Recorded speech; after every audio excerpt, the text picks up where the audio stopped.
Right. Good evening, members. We ready to start, please? It's fractionally after 7:15. Right. Thank you very much. Good evening, everybody. Evening to committee, members of the public in the gallery, and to anybody watching on the council's YouTube channel. It's very nice to see you all, and welcome to this meeting, Local Plan Subcommittee, Thursday, 12th of June. I'll start with apologies for absence. I have two, Councillor Coleridge, who's substituted Councillor Schwer, and apologies from Councillor Monday with no substitute appointed. Everybody else is here. Declarations of interest. Could I please have any existence and nature of any disclosable pecuniary interest or other registrable interest relating to items on the agenda, having regard to the code of conduct for members and having taken appropriate advice where necessary? No? All right, good. Thank you. Item 3, minutes of previous meetings. We've had two lots of minutes circulated for the 22nd and 28th of May. Assuming you've had a chance to have a look at them, has anybody got any amendments, any alter? Councillor Parker. Yes, Madam Chairman. It was just in relation to the site at Witham, which is the Cutthroat Lane car park site.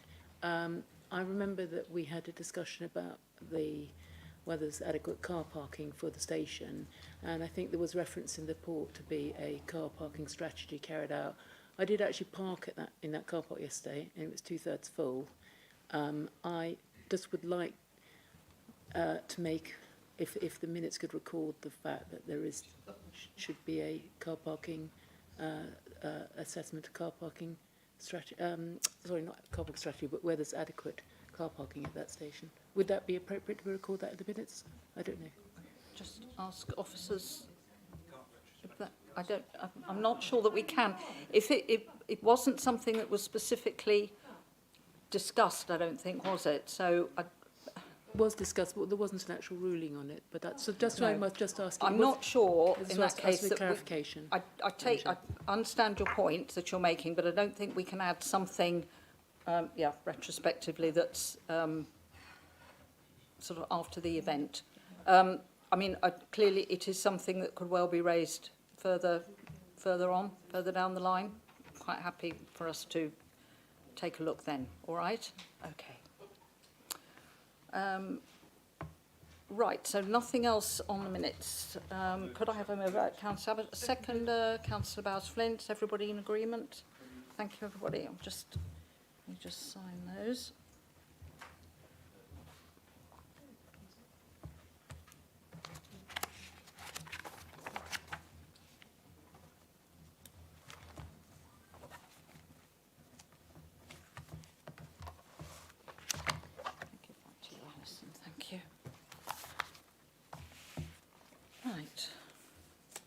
Item 4, public question time. Now, we do have speakers registered this evening. As we have been doing throughout this process, I will ask those speakers to come forward before the item that they are interested in, rather than everybody come forward now. So I'll give you a prompt and call out your names at the appropriate point. And again, we will not be having presentations on items that are not recommended for allocation. I will make sure that if anybody wants to speak, they are. However, I will say that because we've had registered speakers for Birdbrook and for Bures, and those people have taken the trouble to come into Causeway House this evening, I have said to officers that we will have sort of fairly short but presentations on those items. I think that's the right thing to do because we've got members of the public who've registered and will be speaking, so we'll have presentations on those. Right, okay. Sorry, Councillor Bowes-Flint. Madam Chairman, it's up to you and the committee, but can I suggest that we take the Birdbrook and Bures items first to save the people having to sit through the others first? I'm perfectly happy to do that. Officers, are you comfortable with that? It just means moving them up a bit because you'll... Yes? Yes, that's okay? Absolutely fine. Thank you. Quite happy to do that, and that means people won't be sitting here for too long. Yep, okay. All right, in that case, we will start with item 8 on the agenda, which is the Birdbrook item. And the first speaker I have on that is Mr. Lombardi. Mr. Lombardi, if you'd like to come forward and put your microphone on. You have 3 minutes. Everybody has 3 minutes. We're being pretty strict on that because we have quite a lot to get through. I'll let you finish a sentence, and just to say that your presentations, your statements have been emailed round, so the committee have had a chance to have a look at them. Thank you. Right, thank you. Off you go. So this is my objection to Bird 2014. Station Road is a very quiet and narrow lane set in rural, peaceful countryside. There is a stream which runs adjacent to Station Road on the west side. The houses in this location are in frequent development and does not constitute a defined nucleus of dwellings. The two separate sites on this one are located on Station Road, are in the countryside and outside of the defined village envelope. I would point out that whilst the old station is developed with farm buildings and goods sheds, the small site next to Station Road is greenbelt and not being built on. The two sites are recommended for refusal, but I outline the policies which affect this at the bottom of this statement. The only way anyone can really get to this location is by car down a narrow country road. There are no suitable shops, amenities in the area that are accessible without using transport. Furthermore, there are no buses, footpaths, gas or proper sewage outfall in this location. There are already problems with local flooding on Station Road which are known to the Environment Agency. There's been 3 or more planning applications previously submitted for habitable dwellings on land at 1 Station Road and have all been rejected in the last few years as unsuitable for development. The land between Hillcrest and 1 Station Road submitted and shown on the call for sites map was overgrown and had deer, owls, other wild birds and wildlife, which is a character of the area. But on Sunday, May the 11th, until 8 p.m. in the evening, the farmer decided to use a mechanical digger to rip out all the vegetation, despite nesting birds. Any development in this area will ruin the rural setting with increased risk of flooding as the two sites are located on a hill. There will be any work would be that mean increased noise with extra vehicles. The road, as I said, is unsuitable for heavy vehicles. Any development of these two sites will have material impact on the character of the area and would represent an unjustified intrusion into the countryside to the detriment of its open rural character. These planning proposals also undermine the council policy of a more resourceful use of urban land in more suited locations with suitable amenities. Therefore, given the statement of facts, the two sites on Station Road must be rejected and deemed unsuitable for development. One example of RLP 16 policy says that where there is no defined nucleus of houses, the area is therefore not considered to be a hamlet. And it goes on to say about any ribbon development or further infilling large gaps should be resisted. That's Thank you, Mr. Lombardi. Thank you very much. Next speaker I have is Mr. Sadler. Also speaking on various Birdbrook allocations. Hello there. I think. Hello. Good Evening. Thank you. Objection to development proposal on Station Road, Birdbrook. This is from, we live at Station Villa. We strongly oppose the proposal resident development on the two sites located in Station Road, Birdbrook. This objection is based on the following key planning environmental concerns. Unsuitable location for development. The site lies outside the defined village envelope and is classified as countryside under the Braintree District Local Plan. The area does not form defined nucleus of dwellings as per policy RLP 16. It is not considered a hamlet. The development would result in ribbon development and the infill of large gaps, contrary to policy RLP 16. Controversial to local national planning policies, the proposal are contrary to multiple planning policies, including RLP 2, protecting the countryside and inappropriate development, CS5 and CS7 promoting sustainable development and protecting local character, LPP1 avoiding development outside of designed designated boundaries, RLP78 and RLP79 emphasising the protection of the countryside for its own sake. And finally, RLP90 promoting sustainable transport options which are not available here. The lack of sustainable infrastructure, there are no footpaths, streetlights or public transport options for daily needs. Residents would be entirely dependent on private vehicles, which undermines sustainability goals. The nearest basic amenities, Stocksford's post office and shops, are not accessible without transport. Limited nearby services, e.g. we've got Baythorn Hall Farm Shop, do not meet daily needs. There is flood risk and environmental harm. Station Road is a known high-risk flood area, as acknowledged by the Environmental Agency. Building on the elevated land will displace the water and exacerbating flood risk downstream. Development will increase surface runoff and further intensify flooding issues. Impact on the rural character and visual amenity. The development would result in material intrusion into the open countryside.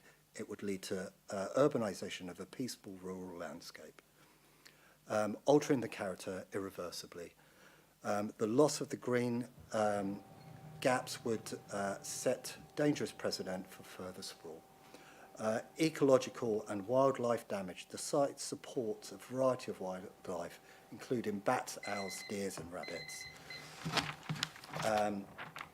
And the old railway cutting and fruit orchard is and food sources for these species. Thank you, Mr. Sadler. Thank Yeah, you. we've got your statement, which is very clearly set out, so Thank fine. you. Thank you very much indeed. Thank you. Next speaker on Birdbrook is Dr. Connolly.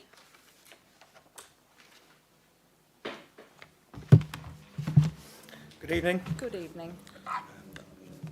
I make this statement in respect of the two sites that have been put forward for inclusion in the local plan in Station Road, Birdbrook, CO94DB, on the site of the old Birdbrook Railway Station and the other site between One Station Road and Hillcrest. Reference is made to the tables submitted, which has been distributed, I believe, with emphasis added, where specific aspects of the National Planning Policy Framework published December 2024 would be contraindicated by development of the plots in question. Station Road is a single-track lane with a small number of residential properties which are subject to surface water flooding from the highway uphill.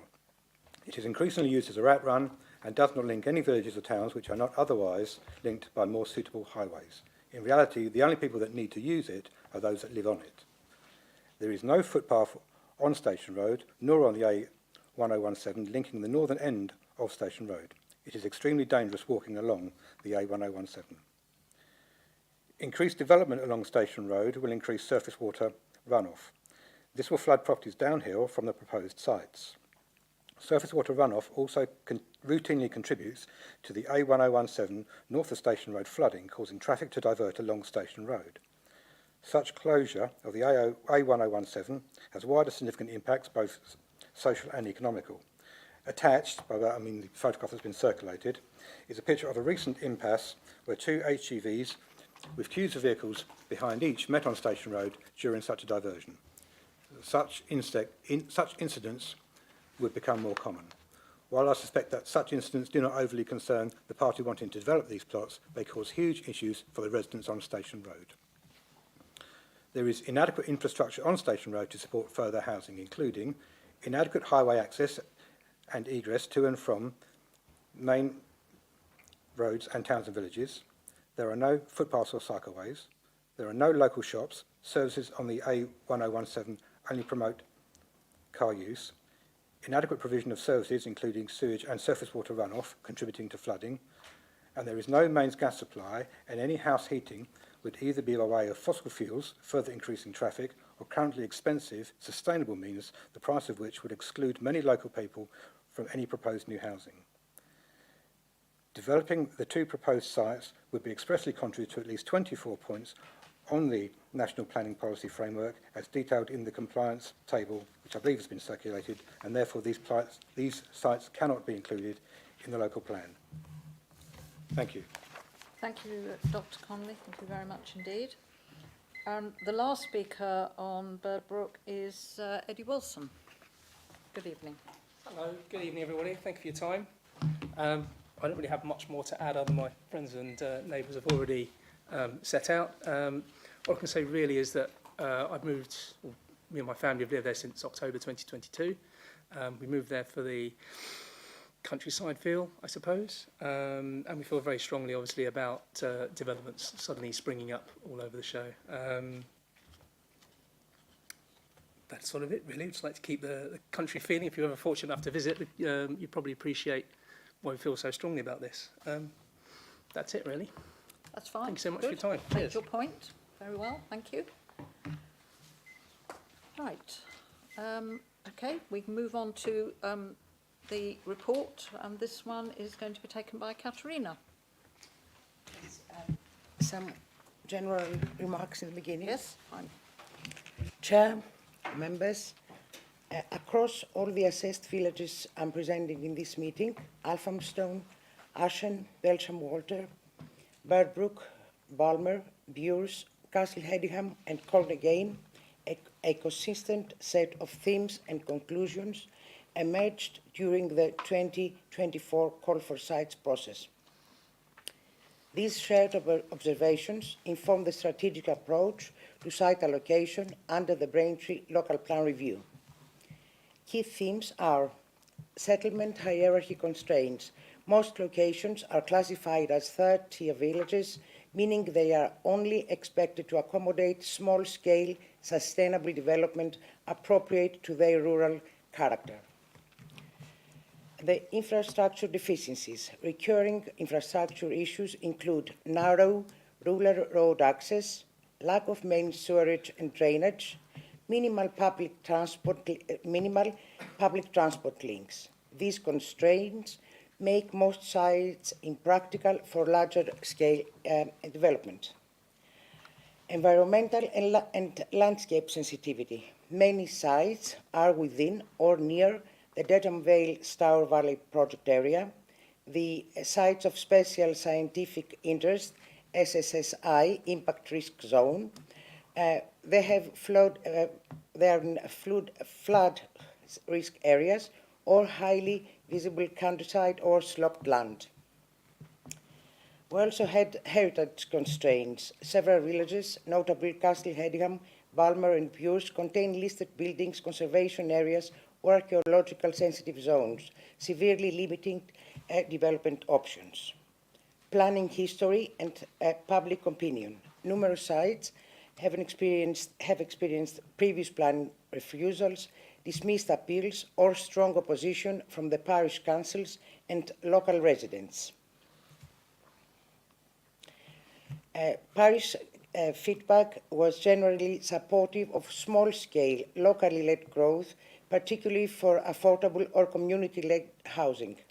However, there was strong and consistent resistance to large-scale speculative development, especially on greenfield land. Windfall development potential. A few smaller brownfield or infill sites, especially in Castle Hedingham and Bures, may still come forward through the regular planning process as windfall sites, without requiring formal allocation. As conclusion, the cumulative evidence across the submission supports a cautious, context-sensitive approach to rural development.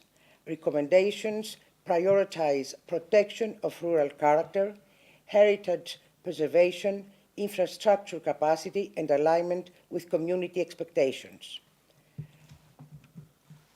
All proposed site allocations will be subject to public consultation in autumn 2025 under Regulation 18, allowing for further refinement based on resident and stakeholder feedback.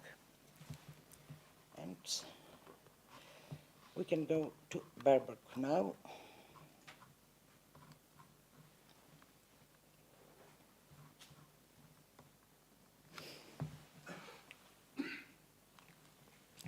Agenda item 8, yeah? Bedbrook.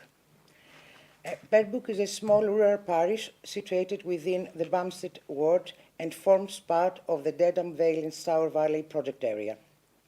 Known for its scenic countryside, historical character and limited infrastructure, the area is classified as countryside in the emerging local plan. The village lacks essential services and facilities typically needed to support significant development and does not have a defined settlement boundary. Consequently, is not regarded as suitable location for new housing allocations, and this has been a key consideration in the assessment of all submitted sites. As part of the 2024 call for sites process, 8 potential development sites were put forward in Birdbrook.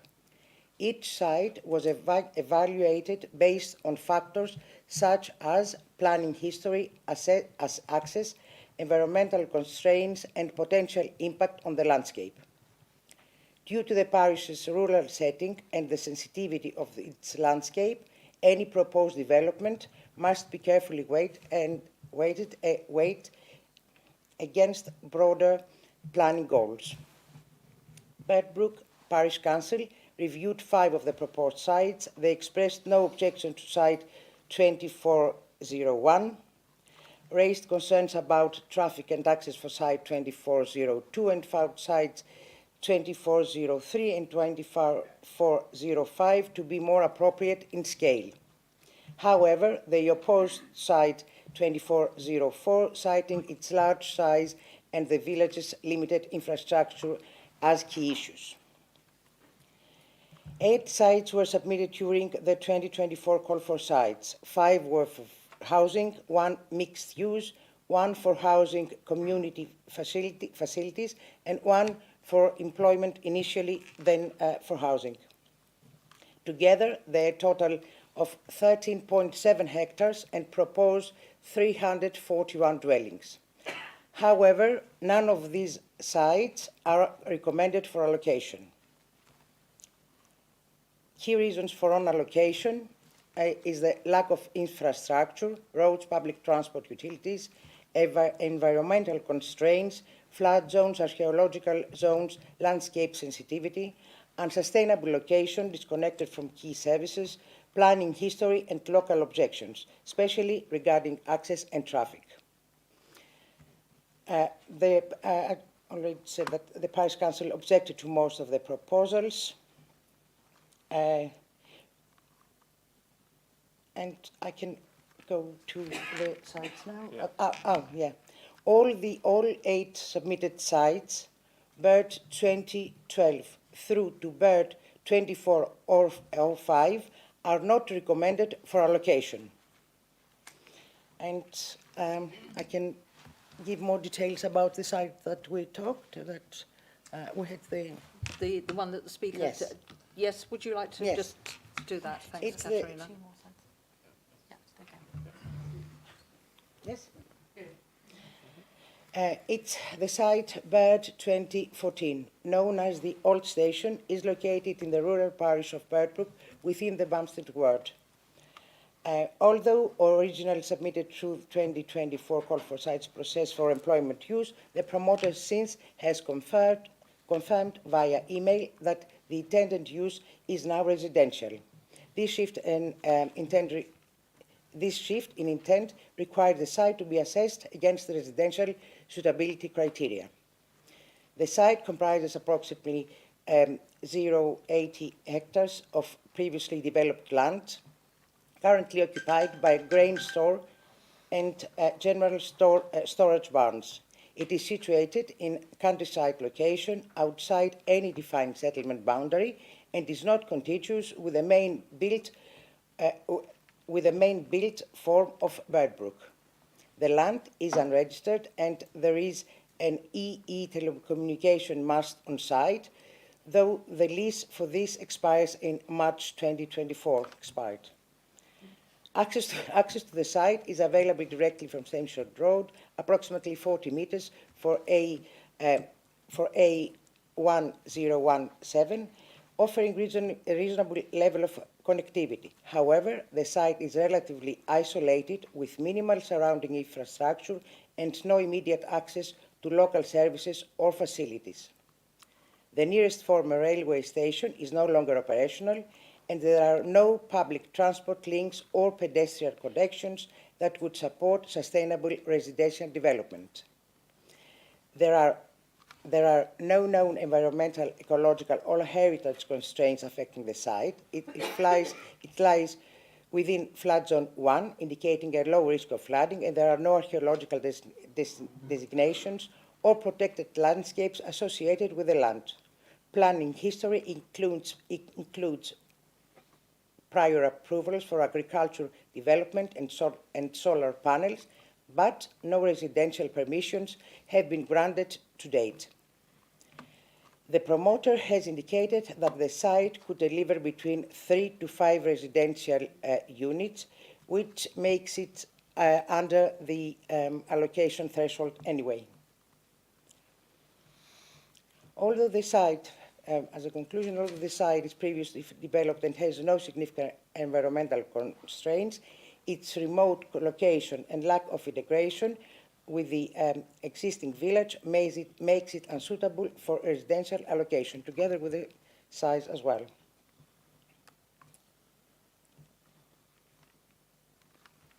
A detailed analytical explanation of these recommendations can be found in paragraphs 3.9 to 3.34 on pages 30 to 33 of the document. Katharina, thank you very much. I think that's a very good summing up of your of that agenda item. Members, does anybody have any comments at all on anything the speaker said or anything that Katharina has said? No? Oh, Councillor Butland. Well, just fully agree, and I'm happy to move the recommendation we have in front of us this evening. Thank you, Councillor Butland. Does that find a seconder? Councillor Ritchie, I think, just got in first. Do you want to speak, Councillor? Yes? Yep. Sorry, I'll be it's fine. I'll be quick. I wondered if Ross could just clarify, in the opening speaker's comment, there was reference made to that the recommendation was up for refusal this evening. It's not up for a refusal, it's up for non-allocation this evening. And then secondly, just to be absolutely clear, that even though they're not allocated this evening, any developer or member is within their right to submit a planning application on any of these sites, and they then would then go through the normal planning application process and to committee if deemed necessary. Thank you, Madam Chairman. Yep, thank you, Councillor Ritchie. I think that's been helpful to clarify that. This is an early stage draft allocation or not allocation. There are several processes still to go through with the local plan, and then even if a site is allocated in our final local plan, they still have to get planning permission. But as Councillor Ritchie has said, anybody at any stage can submit a planning application. But so this is early stage, but it's a good indication, I think, of how we feel about it. All right. Anybody else? So Councillor Butland has moved that we accept the officer's recommendation not to allocate the Birdbrook sites. Councillor Ritchie seconded. Could I just have a show of hands on that, please? That's unanimous. Thank you very much indeed, members. Thank you. So those people who are here for Birdbrook, you're very welcome to stay or leave and enjoy the rest of your evening as you wish. But we will bring forward now item 12, which is Bures, because I do have a speaker on this. Thank you very much. So I have Mr. Lawson wishes to speak on Bures draft allocation. Thank you, Mr. Lawson. Good evening, Chairman and members of the subcommittee, and thank you for the opportunity to address you on this item. I'm the planning agent, speaking on behalf of the landowner who's also here this evening. We've been working with the parish council and the neighbourhood plan group for a number of years to bring the site forward for affordable housing and a village green. Indeed, from a neighbourhood plan perspective, the Bures housing needs assessment and needs survey evidence shows that an acute affordability issue in Bures, with a median house price requiring an income of £90,000 to purchase a home, effectively double the average local income, and £48,000 to afford an entry-level rental property, again beyond average local incomes. A demand for around 50 new affordable homes across Bures Hamlet and Bures St Mary over the neighbourhood plan period to 2037, and an 80% respondent support for a small-scale affordable housing scheme of 4 to 8 dwellings. So this pressing need for affordable homes will remain unmet unless a site or sites are allocated to meet this requirement. We understand there's no other land being promoted which could deliver affordable housing, either in Bures Hamlet or Bures St Mary. So the Old Barn Road site lies at the southern end of the parish and adjoins the built-up area of Mount Bures. It is served by public transport and has public footpath connections to Bures. A further potential footway link is being looked into with the Parish Council footpath officer to access the village via Jubilee Grove and Normandy Way. So in terms of the officer report, your officer's report acknowledges the Parish Council's support for the site and confirms that there are no flood risk, heritage or ecological constraints associated with the proposal. That said, we do feel the report, the report states that it lies adjacent to a small woodland and river meadow, which we don't feel is entirely accurate. The site in fact adjoins a property known as Broomfield Lodge and the built-up area to the east and a railway line to the west. And the Cambridge Brook River Meadow and woodland areas lie some 280 metres distant to the north. The site is not therefore detached from the built-up area or adjacent to the Cambridge Brook environs, which is separated by a block of agricultural land.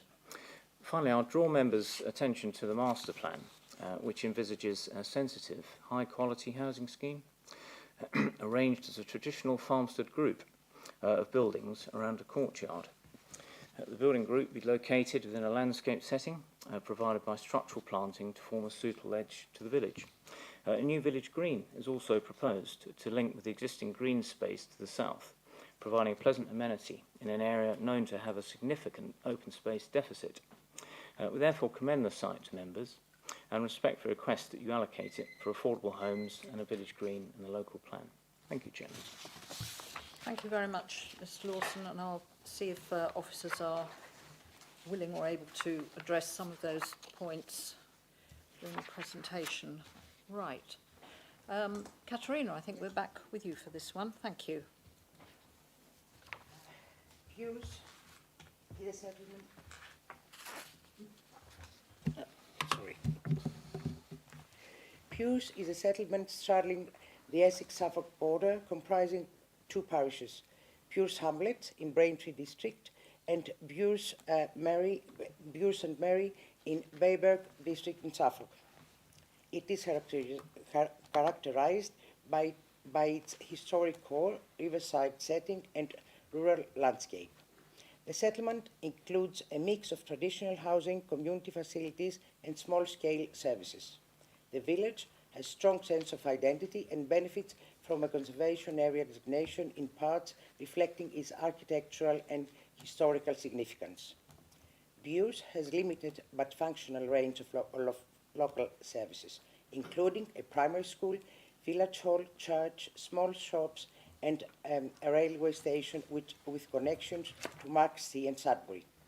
However, the scale of infrastructure is modest and not considered sufficient to support large-scale growth.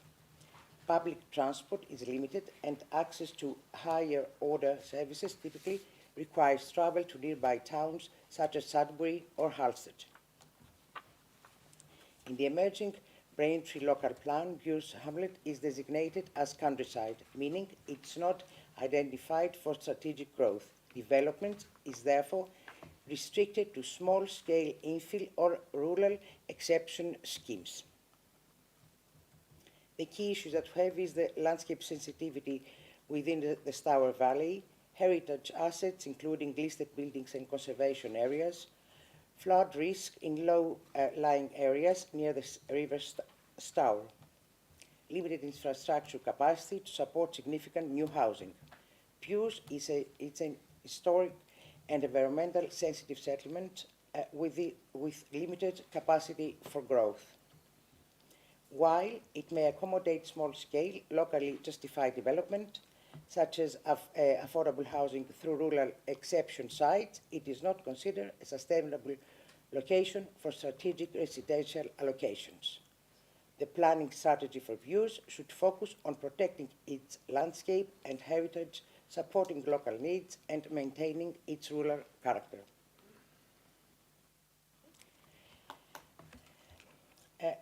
Bures Hamlet Parish Council expressed support for two sites provided, and they are brought forward as community-led affordable housing schemes. Bure 2070 is supported with the addition of a footpath, and Bure 2071 is also supported, but concerns were raised about access, landscape, and road safety. About the site that Mr. Lawson presented, it's Bures 2070, land at Old Barn Road, Mount Bures, yes, that one, is located in the parish of Bures Hamlet within the Stour Valley South area. It was submitted through the 2024 Port for Sites process for the development of affordable housing. The site comprises approximately 0.70 hectares of greenfield land currently in agricultural use, including farm fields, small woodland, and adjacent river meadow. The land is situated in a rural setting and is accessed via an unclassified road with an existing field entrance into Old Barn Road. The proposal includes forming new access for vehicles, pedestrians, and cyclists. A public right-of-way, 7031, crosses or runs adjacent to the site, which would need to be considered in any future layout or access arrangement. The site lies within a sensitive landscape setting, including river meadow and small woodland areas, and is currently served by existing field drainage. There are no known heritage or ecological designations on the site, and no flood risk has been identified. The land is fully owned by the promoter, and the site is free from any known legal or physical constraints. The proposal suggests the site could accommodate up to 8 affordable dwellings, with the entire development deliverable within 6 to 12 months following the start of the construction. The anticipated delivery window is within the next 5 years. Despite the site's modest scale and the potential for a quick build-out, its location raises concerns. It is situated in open countryside outside any defined settlement boundary and lacks proximity to key services and facilities. The rural character of the area, combined with the site's landscape sensitivity and limited infrastructure, makes it unsuitable for residential development under current strategic planning objective. As in conclusion, while the site is available, achievable, and has no major technical constraints, its isolated location, greenfield status, and lack of sustainability credentials mean it does not align with the spatial strategic of the emerging local plan. Therefore, site Bure 2070 is not recommended for allocation for affordable housing. I just need to remind here that may still come forward through the regular planning process as windfall sites without requiring formal allocation. Yes, thank you. Thank you very much, Katerina. Right, I have several hands up. Councillor Cunningham first, then Councillor Parker. Thank you, Madam Chairman. Very, very grateful to Katerina for a presentation and indeed the representation on behalf of the promoter. And I have to say I was fascinated to hear the extent of the average earning required to get on the property ladder in Bures. It's certainly not more than I think when my old father was a resident there some decades ago. And also, I'm just struggling a little bit with this sustainability argument in Bures. Now, I appreciate the settlement crosses both sides of the river, crosses the county border. I understand it's an open border and free movement of residents across Suffolk and Essex to use services. Both sides, no e-gates or stamping required, no problems there. But as a settlement in a whole, it is quite an enviable a village, I should think, and community on the Suffolk Essex border. Shops, pubs, I think there's a delicatessen shop, convenience stores, and a railway line. Now, I'm just very, very conscious of the great onus we've put in terms of sustainability where there are railway lines, including branch lines. And I think, forgive me without wishing to cause unnecessary anguish tonight, but Cressing is a prime example. You know, I think many around this table would agree where sustainability has been given extra credence because of the railway line. In another capacity, I was down at Althorn in District of Malden today. And of course, wonderful remote location, beautiful countryside, has a branch line, and several large sites are in the Burnham and Southminster area in the Malden's emerging, I think they call it something else, but they're equivalent to Malden's emerging local plan. So I am just struggling a little bit with the sustainability. I appreciate this is a small development. So I wonder if officers can just help me a little bit in terms of the weighting given for a station and how we apply that in terms of judgments of other circumstances in the area, remote locations, some of the other points that Katerina made. And also, can I just ask for the benefit of viewers, residents, when we talk about this rather unique settlement, what is our statutory duty of cooperation with BABA, and perhaps what else do we do in terms of more than the basic that's required to ensure we look at settlements like that holistically from both sides of the border and both local authorities? Thank you. Thank you, Councillor Cunningham. I'll ask officers to respond to those first, please. Yeah, okay, thanks for the comments. So when it comes to railway stations, I think one of the key considerations is frequency and reliability of service.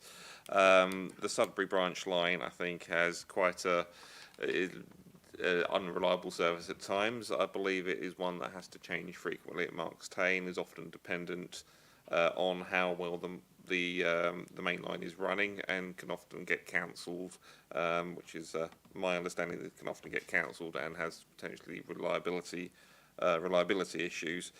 So yes, having a train line, indeed having any public service, you really need to look at the reliability of that service. When it comes to duty, we have something called the duty to cooperate. So as an adjacent authority, the parish council and both at the local level, well, parish council and the local authority level, we have a duty to cooperate with them. That would involve meetings or emails, depending on what sort of cross-border issues we felt the need to discuss.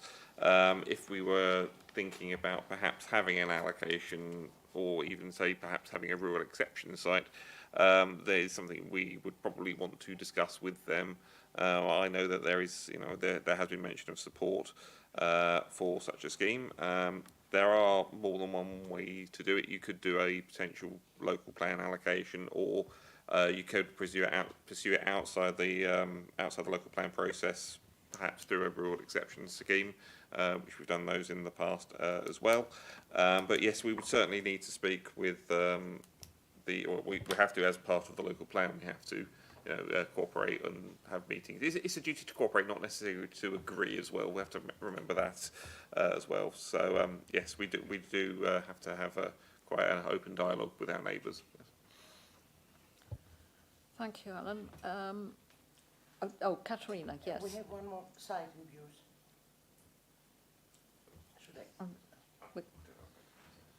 Right. What to present? Oh, sorry. Okay. Well, can I take? Can I just take some questions first? So, Councillor Parker was next. Yes, sorry, I'm now a little bit confused because I thought we only had 2 sites in Bures. Yes. And obviously the speaker just spoke on one site. That's correct, but Katerina does have a presentation on the other one if members would like it. She does have a presentation on the other one. Which is but the... I actually would quite like a presentation on that one. I mean, I note what Councillor Cunningham has said, and I do think he makes a good point. And as someone who regularly uses the Sudbury line, it is actually very reliable. It might not have been in the past, but now it's very good and got it's actually also known as the Sudbury Flyer now, with its quite a good train service. What I am concerned about is the topography on the site, which you haven't, not the Mount Bures one, the one in Bures Hamlet.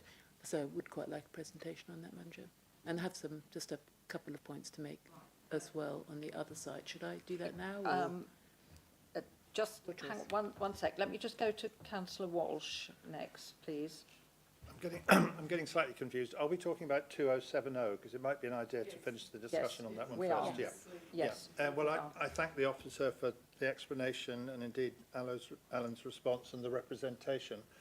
And I was impressed as ever by Councillor Cunningham's divertimento into Cressing and indeed to Malden. I'm not sure how particularly opposite that is. But in terms of this site, I would be inclined to go with the officer's suggestion. I mean, I'm a proponent of affordable housing, but are all the houses on this site, would they be affordable?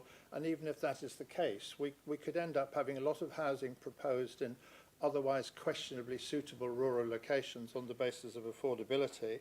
And in terms of this site, I note it's habitat registered, environmentally sensitive, landscape sensitivity, and I believe local plan policy 1 is about appropriacy to the countryside, and I think that's quite questionable. So I would definitely support the recommendation of not allocating. Thank you. Councillor Ritchie, did you want to speak on this one? Yeah. Yes, please, Madam Chairman. Just to add some balance to the officer's response around regularity of public transport services, just to add some balance. Great Notley, for example, had a wonderful bus service when it was first built out, which lasted for the length of time that the bus service was a subsidised bus service, which we no longer have. Because that subsidy has run out, so you could therefore argue that from a connectivity perspective, Great Notley is therefore no longer serviced by public transport. So I think that argument somewhat falls away. With regards to the allocation of this site, I think given the indicative layout of the all affordable housing, as I am led to believe from the presentation, is that correct? It is all affordable housing. Well, this would make a very small contribution in an area of the district which wouldn't otherwise have an allocation of affordable housing, and it's eight units. We're not talking about dozens and dozens of units here. So I'd be interested to see how this plays out, but at the moment I'm kind of on the fence with this proposal to not allocate this site. Thank you, Madam Chairman. Councillor Abbott, did you want to talk on this one? Yeah, just very briefly, Yep. thank you, Madam Chairman. Yes, I'm a bit in two minds on this one, and one of the reasons is the parish council supports it, and I think you know, in this process we need to be listening to the parish councils. My question is, why are we thinking about allocating it if it's 8? Because I thought the threshold was 10. Is that because it's an all affordable scheme? I mean, the way we're told we should be approaching this is sort of quite high level and looking at the higher level policies. So shouldn't it just, unless you're going to tell me there's some caveat, should it not just fall away anyway because it's only 8?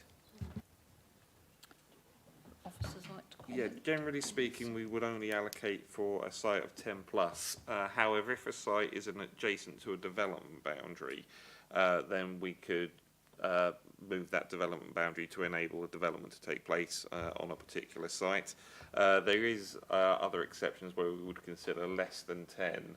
That would be for a potential for a self-build development. But if you can move a development boundary to encompass a site to allow it to come forward, then yes, the recommendation technically wouldn't be to allocate it, it would be to move the development boundary to allow that development to come forward. And the other thing, just briefly touch on, is rural exception sites.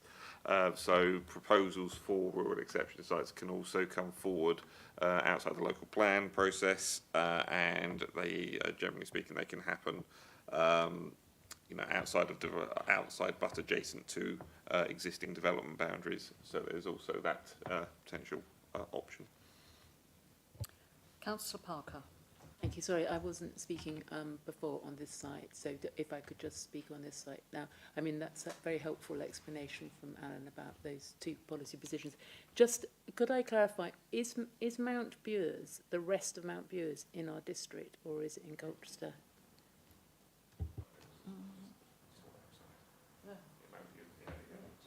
Mount Bures is all outside. You can see on the map we've got on the screen the big black line in the middle. That, I believe, is the district boundary. Anything south of that line is not within our district. Yeah, that's quite clear on the geographic map. Could I, so would we be able to extend that boundary, even though the rest of the boundary is in Mount Bures, or is that something that's outside of our ability? Yes, that is a good point, yes. We could draw its own development boundary around the site itself, ending at the district boundary. That's a way around it. Right, okay. I think what I'm inclined to do, because there's been a bit of debate on this, a bit of divided opinion, I think I'm inclined to see if we can take a vote on this site, whether to allocate, or Councillor Bowes-Flint. In that case, Madam Chairman, I move officer's recommendation on Bure 2070 and just make the point that there is nothing stopping the owner of the land, the developer, to put forward a planning application anytime they like. Thank you. Absolutely, yeah. So does that find a seconder? That's not to allocate, so Councillor Parker. And can I have a show of hands? This is a recommendation not to allocate the site, please. 1, 2, 3, 4, 5, 6. And against? 1, 2, 3. Abstentions? 1. 2, sorry. Right, so that is carried not to allocate the site. Okay, fine. Now we will have a look at 2071, which is Parsonage Hill. Is that right? Yep.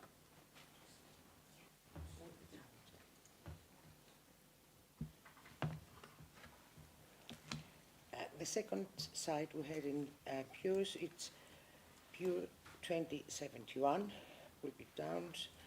It's 1.60 hectares of pastoral land, sloping topography, located within multiple constraint zones, Dedham Valley Project Area, SSI Impact Risk Zone, Habitat Regulations Assessment Zone, highly visible and rural in character, proposed for 43 dwellings, including affordable and self-custom-built homes. Access and environmental impact concerns are significant. Despite its potential scale, it's not recommended for allocation. A detailed analytical explanation of these recommendations can be found in paragraphs 3.6 to 3.11 on page 79 of the document. Thank you. Yep. Thanks, Katerina. Right, suspect this is perhaps a tad more straightforward. Any comments, members?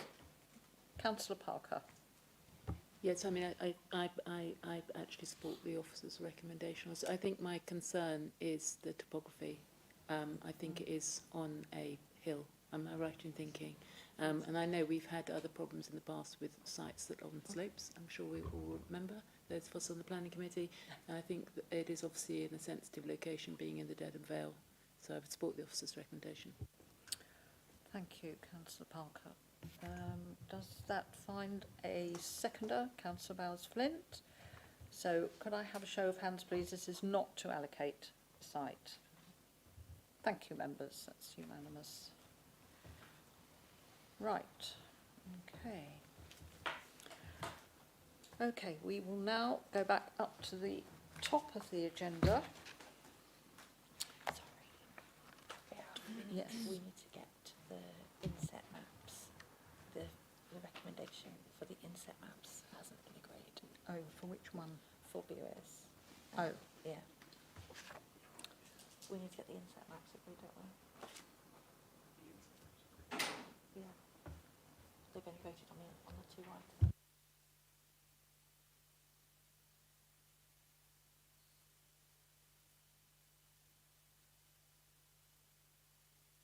Bear with me just a moment, members. Just one other thing we have to do. Yes, apologies. So we have voted on those two sites, but there was one other recommendation, 2.1, that the inset maps for the villages are also approved for public consultation. Could I just have a mover, seconder, agreed, around the room? Yes, thank you, that's done. Thanks, Sarah. Right, okay. Right, so let's go back up to... Yeah, I'm just want to find my page.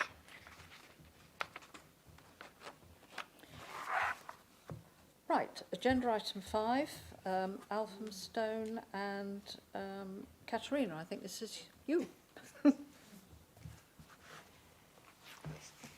Alphamstone is a small scattered parish in the Stour Valley South Ward. It sits within Dedham Vale and Stour Valley project area with limited services and no settlement boundary. 3 sites were submitted for housing. ALF 2001 at 0.63 hectares, ALF 2002 0.17 hectares, and ALF 2003 0.10 hectares. All are located at or near Coppins Farm, Lower Green. Key issues for these include poor access and visibility, landscape and archaeological sensitivity, planning history, including a dismissed appeal for ALF 2002. The Parish Council objected to ALF 2001 and raised concerns on all the proposals. Preserving Alphamstone's rural integrity and respecting local feedback are key to these recommendations. All 3 sites, ALF 2001, 2002 and 2003 are not recommended for allocation due to access issues, lack of services and unsuitable location. A detailed analytical explanation of these recommendations can be found in paragraphs 3.9 to 3.25 on pages 8 and 9 of the document. Thank you, Katerina. Members, anybody wish to comment? Councillor Cunningham. Thank you very much. I don't pretend to know this community terribly well, but I think it's fair to say it's far less sustainable than Bures, Hawthorne, Southminster, Burnham, Cressing or anywhere else that we may have mentioned earlier. So very happy to move officer recommendation. Thank you. Seconded by Councillor Bowers-Flint. If there are no other comments, this is a recommendation that the inset maps for all the villages are approved and those 3 sites are not allocated for development. So it's been moved and seconded. Can I have a show of hands, please? Thank you, members. Right, we'll move on to item 6. These are the sites for Ashen. Katerina. Ashen, it's a small rural settlement in Stour Valley North Ward and designated a 3rd-tier village in the settlement hierarchy. The village has a modest residential character, very limited services and infrastructure, minimal public transport access, a strong rural and agricultural identity. While it's near the Dedham Vale and Stour Valley project area, it's not within designated AO and B. 7 sites were submitted in 2024, proposing a combined total of 155 dwellings across approximately 6 hectares. Proposals varied from general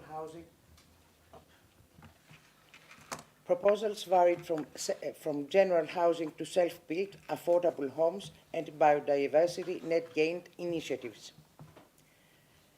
Ashen Parish Council reviewed 6 of the sites and emphasised the village's lack of capacity to accommodate large-scale growth, supported small-scale local need housing under policy LPP 32, opposed allocation of all 6 reviewed sites. If any sites must be chosen, ASHE 2006 was identified as the least objectionable, but only if access is resolved, because it has no access whatsoever. So, if we can have a look at the sites, ASHE 2004, cannot read that far. Flood risk, no access, no sewage, make it unsuitable. ASHE 2005, same issues as 2004, plus scale and surface water flood risk. ASHE 2006, identified by the parish as least objectionable, but still unsuitable due to high flood risk and lack of services, and also it's too small. ASHE 2007, located near flood zone 2 and 3, no sewage or infrastructure, very small. ASHE 2008, 1.5 hectares, could give us 38 dwellings, while flood risk is low. It's isolated site with no supporting infrastructure. ASHE 2009, 1.39 hectares, could give us 35 dwellings, former airfield land with flood risk and woodland concerns, and prior planning appeal was dismissed. And ASHE 2400, 0.78 hectares, 20 dwellings, although relatively unconstrained, it is not required to meet local housing need and lacks infrastructure. So, none of the submitted sites in Ashen are recommended for allocation at this time due to environmental constraints, infrastructure shortfalls, and sustainable growth potential. The recommendation reflects our commitment to protect rural character, focus development where it's suitable, support communities with appropriate infrastructure-backed growth. A detailed analytical explanation of these recommendations can be found in paragraphs 38 to 342 on pages 15 to 18 of the report. Thank you. Thank you, Katerina. Members, any comments on any of those? No? Councillor Parker. I generally agree with Officer's recommendation. This village is in my ward, and it is it has no services whatsoever. Certainly, they struggle to get a bus to go through there. The only site I would say that is a bit more sustainable is 22007, which is a little part of Ashen. It's called Ashen Road or Ashen Street, I think it is. Which is actually, people do walk from there into Clare. So it is a more sustainable location, although there is not a very good pavement. But I think there is possibly, may well be flood issues along there, which I think you've identified. Thank you. Thank you. Are you happy to move? Are you moving recommendation? Happy to move it, yes. Seconder, Councillor Walsh. Oh, sorry, Councillor Bowers. I'm just a bit confused here, because on the recommendation 7 on the recommendations, it's 2024. Am I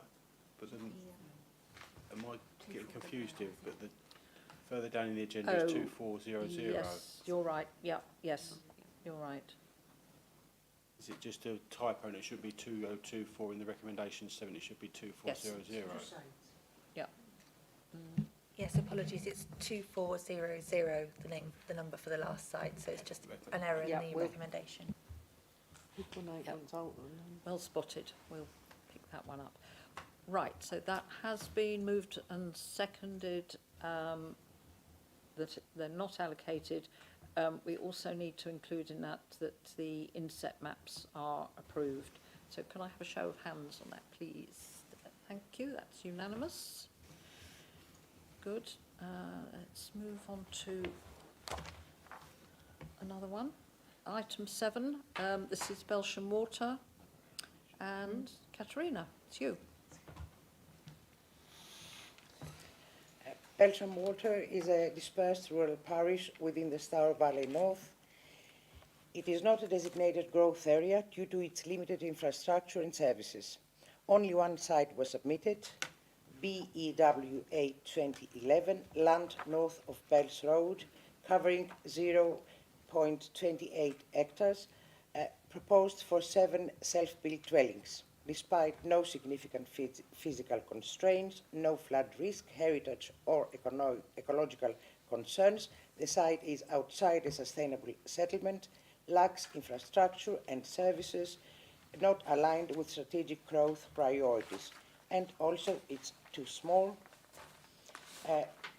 BEW 8-2011 is not recommended for allocation in the local plan, not proposed for allocation as per reasons set out in paragraphs 3.6 to 3.8 in page 23 of the document. Thank you, Katerina. Any comments? Councillor Abbott. I might be wrong, Madam Chairman, but I was intrigued at the reference in paragraph 3.5 to a multi-storey car park. Oh, yeah. Yes. Apologies. Yes, I noticed that too and thought it was a cloud. Right. Yes. Sorry, Katerina.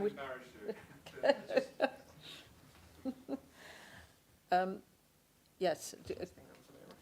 Yes, I think we can take it that needs to come out. Yeah. Okay. Unless we're going to allocate one. Well. Close to Whittam Station.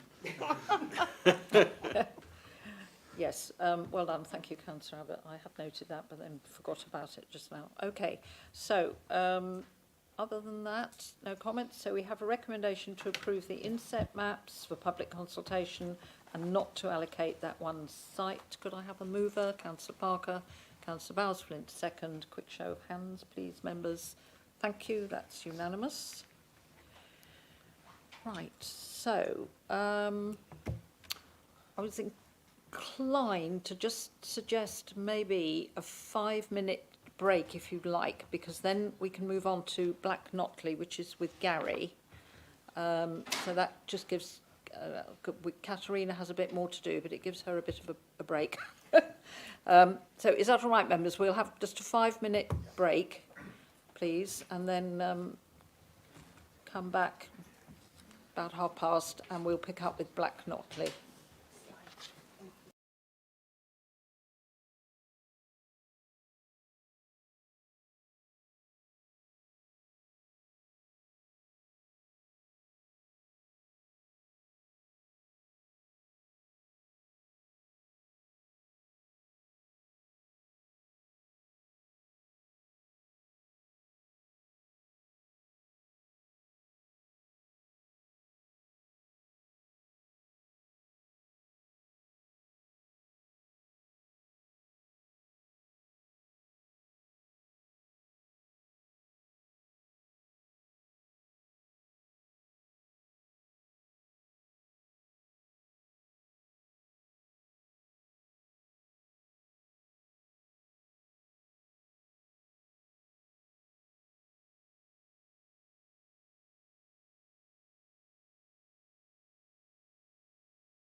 recommence, please?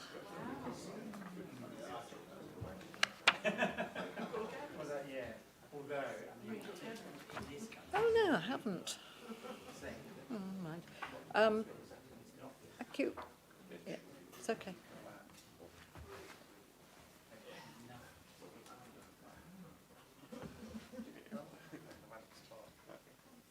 Right, thank you, members. So we are now on agenda item 9, draft allocations for Black Notley, and this one is with Gary, please. Thank you, Chair. So Black Notley is a small village situated south of Braintree town, identified as a third-tier settlement in the local settlement hierarchy. There are limited services and facilities compared to higher order settlements, but the village does include a convenience store with post office, cafe, part-time pub, salon, village hall nursery, recreation and sports facilities. Access to key services is underpinned by access to Braintree. So you can get to a primary school and a secondary school, healthcare and a superstore, all within 3.5 kilometres. However, although John Way Primary School is within 2 kilometres and accessible by foot, the route has safety concerns and higher motor vehicle use is expected. Notley High School is walkable for older children, and Cressing Station offers links to Whittam and Braintree, but access is hindered by a narrow unlit road, so it's not suitable for all conditions.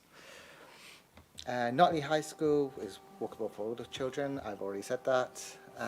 So bus service runs 30 minutes every hour to Braintree Town Centre until 6 p.m. And support sustainable travel. Potential future enhancements mainly relate to Bakers Lane and the A131 corridor, which could have enhanced sustainable movement arrangement as part of the strategic growth location. New shops, community centres, schools, recreation and other infrastructure delivered as part of the strategic growth location, which will then be within 1 kilometre. And then improvements to pavements for pedestrian and cycling could significantly boost local connectivity if we can achieve that. So, Black Notley Parish Council submitted objections against any village expansion, citing loss of farmland and views across protected Brain Valley, limited local services, no school and only a convenience store, therefore making services and facilities unsustainable without a car. Concerns about walking routes which are unsafe for children, and infrequent costly bus service, such that more development will equate to more traffic on Bakers Lane, A12 and M11 routes. Moving on to sites, so Blan 2015 Park Farm is classed as a strategic site owing to its size. That's to the northeast of Black Notley Village. Moving on to the first site, it's 2016, I hope, yep. Land to the rear of 231 Whittam Road, can accommodate 12 dwellings. There's a current planning application for 2 dwellings on it. It's promoted by a small house builder, but a appeal was dismissed on this for 13 dwellings. The inspector cited harm to local character and landscape. Officers don't recommend this site. Blan 2018 is land adjacent to Stanton's Farm and can accommodate 53 dwellings. Stanton's Farm is on the bottom left. This site is greenfield and can be delivered within 5 years. It's within the curtilage of Stanton's Farm, so within the wall. But officers have identified impact on heritage assets, particularly Stanton's Farmstead. There's a barn and a house there of significance. Impact on character and appearance of the farmstead, and then sustainable movement, access and access arrangements will require use of a private drive, which I believe is used to access the farmstead and some other residential dwellings. So officers don't recommend allocating this site either. Blan 2019 Roundley Farm, Pickpocket Lane. This is mostly within the strategic growth location. There's 2 parts that's not. It's the farmstead that remains unallocated and the Pickpocket Lane itself. Pickpocket Lane is a public right-of-way, but it's not really suitable for vehicles. One access goes through there. The farmstead currently contains one dwelling, a carport, stables and associated buildings. Adding in the farmstead would add us about 0.2 hectares, which can accommodate 5 net new dwellings. So the officer's recommendation is yes to allocate the unallocated parts of the farmstead, but not to allocate Pickpocket Lane itself, such that development in the farmstead, if it comes forward, should be accessed through the strategic growth location and not Pickpocket Lane.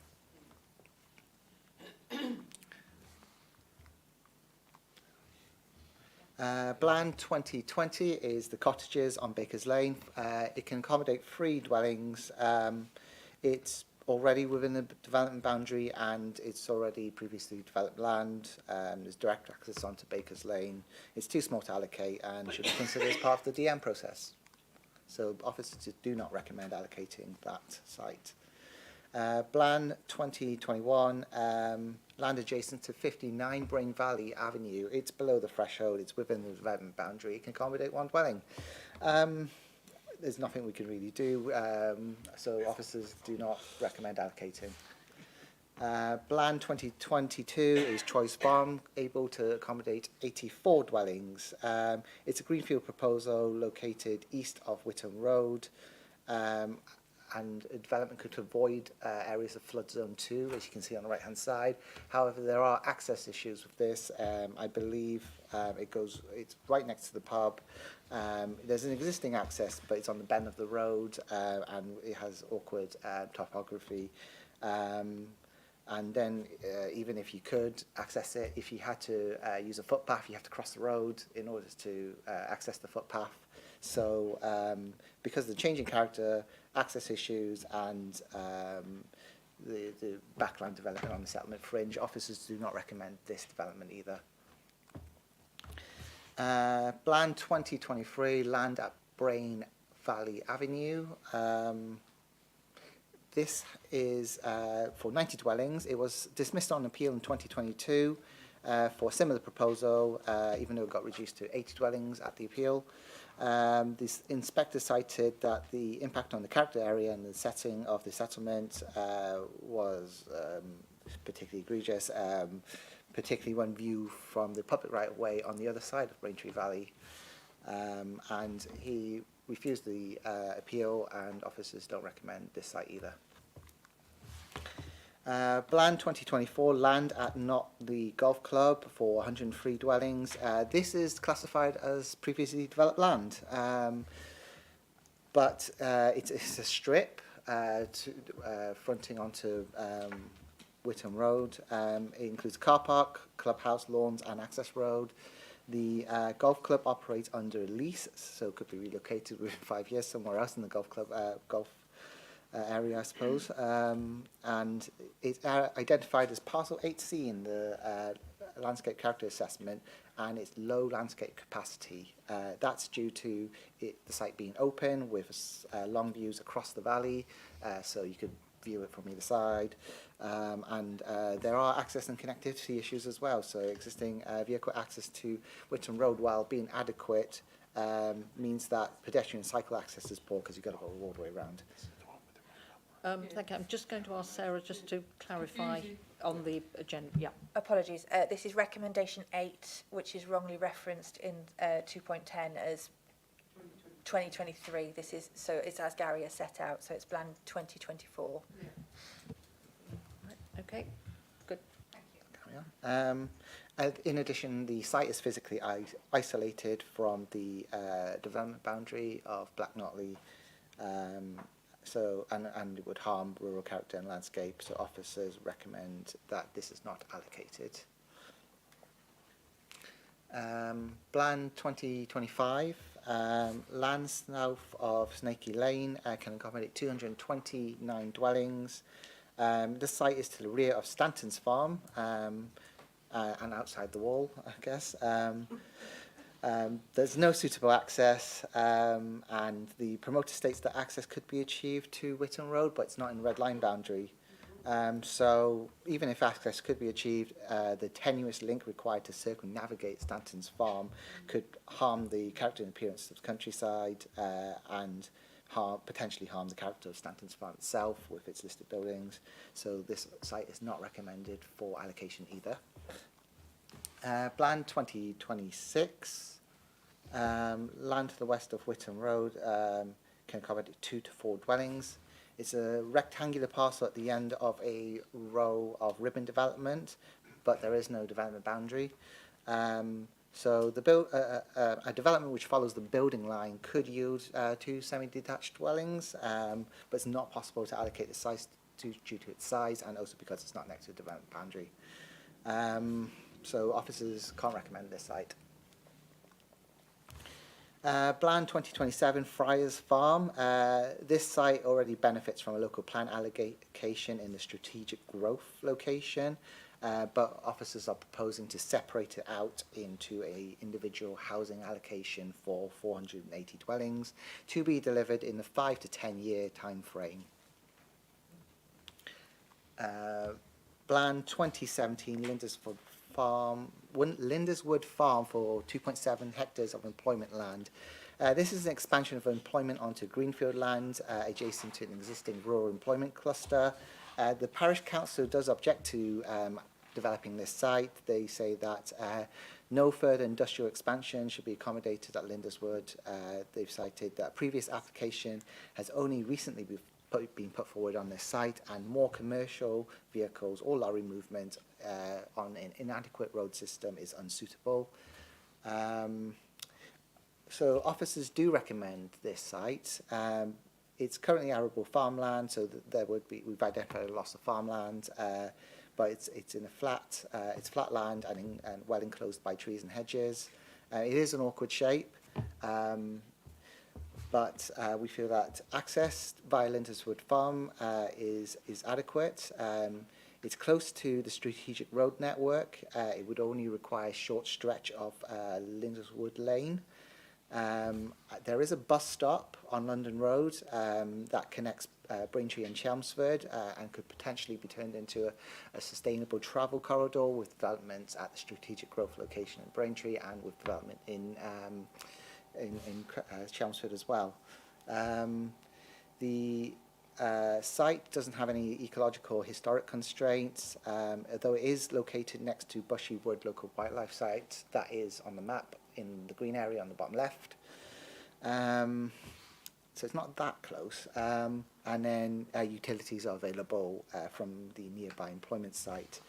It is open countryside, but it is sort of strategically close to Horizon 120 and Skyline 120, which are successful employment hubs, and it is identified in the Employment Land Review as suitable for small and medium-sized business units. Delivery of this site would support the council's employment objectives and need to support local businesses. It's suitable for a rural employment cluster with small-scale mixed B8 or Class E uses. And development is expected to begin within the first 5 years, but further phases can be delivered in 5 to 10 years. So that site's members is recommended for allocation, and I think there's a final recommendation to approve the inset maps for Black Notley. Thank you, Chair. Retain.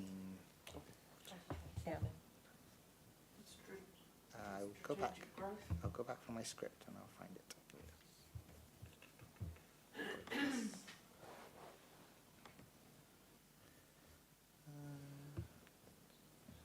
Go to the next slide. Here? There it is. Ah, okay. So we're retaining that. That's right. Recommendation 14. Oh, apologies. I do need to go back to recommendation 13. So this is recommendation 13 is to convert a special employment designation from car storage area to LPP2 employment policy area. That's presently on Linderswood Farm as well. Apologies. It shouldn't be an or recommendation. It should be an and recommendation. So recommendation 12 and 13 are recommended recommendations. And then recommendation 14 is to retain this strategic growth location for land at Hayswood for 1,750 dwellings, which was formerly called Land East of Great Notley. Thanks, Gary. I'm just going to ask Sarah just to clarify, so make sure we know with recommendations 12 and 13 on 2017 what we're actually, it's not an either or, but just get Sarah to clarify that. No, apologies. It is on your agenda pack on page 51. There is the map right in the bottom left-hand corner of the map on page 51 of the agenda pack, shows the farm and then the expansion. So essentially you would be voting to expand, which is allocating Blan 2017, and then the employment policy would apply to the rest of the existing, if that makes sense. Yeah, good. Just thought it was important to do that because it could have been a bit confusing. I think I had Councillor Cunningham first and then Councillor Walsh. Thank you very much indeed. Speak tonight as one of 3 district members for Black Notley, and welcome the vast majority of councillors and of officers' recommendations, and of course the very thoughtful comments of the parish council who are represented tonight in the public gallery. Particularly find strong favour with the recommendations not to allocate housing along the Brain Valley or the land on the run down to by Brain Valley Drive on the land down to the river. That has come under threat from speculators on more than one occasion in recent years, and I think it's vitally important that not only just that picturesque landscape, but that much needed space between the parish of Black Notley and Cressing is maintained. And in a similar vein, welcome the recommendation on the far edge of the village not to allocate housing, so you don't have a complete joined up settlement of the main settlement of Black Notley and the green-white Notley. I think that's very, very important too. Unfortunately, in my personal opinion, over the last 30 or so years, certainly within my lifetime, there's been a little bit too much in the parish of Black Notley, particularly along the London Road, of existing houses being knocked down, infill, small chalet bungalows turning into 2 5-bedroom sites, on that. And I think, and I welcome where possible, attempts to minimise any more of that within the main settlement. Where I am slightly conflicted is regarding the employment site and recommendations on Linderswood. And I totally appreciate the comments of the parish council. And that Linderswood site has been something that has developed over recent years and is reasonably successful. And I totally appreciate the need for some rural employment sites in rural, and in this one you'd probably say semi-rural location. But I think where residents have a particular concern is where employment sites have developed over a period of time in rural locations, the impact in terms of increased traffic, and not just the volume of traffic, the size of the traffic. I think these employment sites are very dependent upon the vehicles that service the goods in and the goods out. I think there's a great difference between small units served by cars or small car-derived vans and articulated lorries providing goods and taking goods out. So I can totally understand the local concerns there. I think the policy decision to remove the car storage is sound. That gives more flexibility, and you would hope with that flexibility and the need that would be smaller units. Indeed, sort of, as I say, not requiring additional large vehicles thundering down what was the old A131 and into Linderswood Lane. But I'm a little bit concerned about the additional allocation of employment land, and I wonder if when it comes to, if not at this stage, whether we can tighten up the policy at this stage in terms of future usage, or would that be more appropriate in an outline planning application? I'd like to see if we could do something further to mitigate those local concerns about over-industrialisation, heavy goods vehicles, etc. Thank you. Thank you, Councillor Cunningham. Can I just have a comment from officers, maybe on that point, on the policy? So the proposal is currently to allocate it as an employment policy area, which does include broad range of employment uses and a lot of flexibility. But there isn't. We have allocated sites for residential where we'll need to draw up a policy to regulate the development on those residential sites. So we can do something similar for employment sites as well. And we can put a special employment policy like we have done for Allshots Farm, Kelvedon, Fire HQ. So we can have a look at that and come up with something which focuses on smaller units and classy units. And forgive me if I just may come back on that, Chairman. Thank you very much to Alan for that. That's not done now. That can be done later, ahead of, in time for any possible planning application, or does it need to be done now? We would put a policy in the local plan. I think we can put in a policy before Regulation 18 is published. And I don't think there's an urgency for the landowner to develop this because they've already, as mentioned in the report, recently gained permission for some other units closer to the entrance of the site. Okay. Councillor Walsh. Thank you. I'd be inclined to, I don't know this area particularly well, sometimes it can be useful to step back a bit. I'd be inclined to strongly endorse officers' comments, and I fully agree with everything that Councillor Tom Cunningham has just said. I do have a query. It's a genuine query. Bland 2027, land at Friars Palm, previously allocated, but I don't quite understand 3.84. Would it remain allocated within the SGL land at Hazelwood, or would it come out of housing allocation altogether? And in either case, why was it allocated before in relation to what exactly are we suggesting for it now? I'm genuinely a bit confused. Fine. Yep. Officers. Okay, so Bland 2027, so that's the land south of Baker's Lane. So originally, we're now referring to as Hazelwood Farm, was allocated for about 2,000 houses. During the process of the previous local plan, we were told by the County Council that we needed some additional land for a secondary school. As a result of that, we allocated this land south of Baker's Lane to provide more capacity on the site, so we could accommodate for that. The need for the secondary school fell away, so that means now that the site we've currently got wouldn't necessarily be needed for housing. I can't go into too much detail because the site is currently at pre-application process.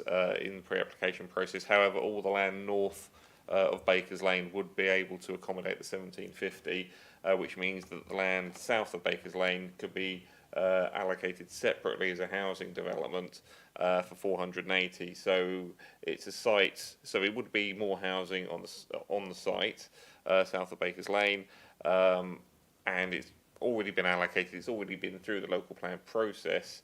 So it's actually essentially a reassessment of the capacity that the site can provide, and it just shows that we can, we are able to sort of look at these larger sites and see that we're actually getting a decent sort of capacity out of them. I've got Councillor Abbott and then Councillor Cunningham. Thank you, Madam Chair. I was going to ask the same point, but I think the problem is the wording of recommendation 11 is wrong. Surely it should say remove site from strategic growth allocation, but retain allocation as residential site or something like that. Because the way it reads, it sounds like it's coming out completely. Yeah. So I think it's the wording of the recommendation. Personally, I wish it would come out completely, because I think jumping Baker's Lane with more major development actually strategically is a worry. But I appreciate it's already been allocated in the current plan, so that's not an easy thing to do. On Baker's Lane, I do know this area very well because I represented it as a county council for 8 years. So I've walked every single one of these lanes and byways, etc. And knocked on a lot of doors and spoken to a lot of people, and Bakers Lane has been a road under severe traffic pressure for a long time, particularly at peak times, very high volumes and speeds, very dangerous for the people who live down there who have no footways. Now it says in paragraph 3.4 that Bakers Lane has opportunities for visionary travel enhancements, and I'm really wondering what the heck, excuse my French, those are, because it's a narrow country lane with no footways, with houses, sporadic houses, very close to the road on both sides. It's an historic lane. The John Ray house is on there, so I don't really understand we're not going to have guided buses down there or something, you know, or trams or something. But anyway, so my suggestion would be to look at the wording of recommendation 11, to ask the question, what does that mean in terms of Bakers Lane? And I'd make the wider point that all of the roads between Braintree and Witham have seen dramatic traffic increases in recent years. The road I live on between Witham and Braintree, the road this leads to, which is the one that goes through the Knotleys and Forburn, they're all seeing very big increases in traffic volumes and speeds going through the villages because of all this development that's being allocated and carried on. Today I was outside, and one of the things I noticed, and a lot of villagers noticed, is endless stream of tipper trucks coming through. The final point I would make is I don't personally support, I do support changing the designation on Lindiswood, I support that, but I'm not going to support that extended area. I think it's completely unnatural extension into the countryside. We don't need to do it there. I'm sure we're going to be allocating some much larger sites later on in this process, strategic sites. I mentioned to Councillor Cunningham the other day when I met him to look at something completely separate. My concerns about the growth of rural employment sites, which then, as he said, if they have just vans and cars, then it's not so bad. But when it's the big lorries coming in, and that is more of a disturbance. So I don't know if we're going to take the vote in parts, but I personally can't support that bit. Right. Just before I go to Councillor Cunningham, so I'm sure we can clarify the wording on recommendation 11. Visionary travel enhancements? Yeah, I'm taking a lead from the new MPPF. It does say that development should look to encourage visionary travel changes. I think on Bakers Lane we are very much led by Essex County Council. They do have a sustainable travels officer. They do have control of the highways, and we are looking at bus services between Braintree and Chelmsford, and working together on cross-boundary matters. So it will be a case of we will be looking at what we can harness from the development at Hayswood to see what we can achieve. Right, Councillor Cunningham. Chairman, I do apologise to ask. It's all right. Them, I forgot the big site and just the question I had on that.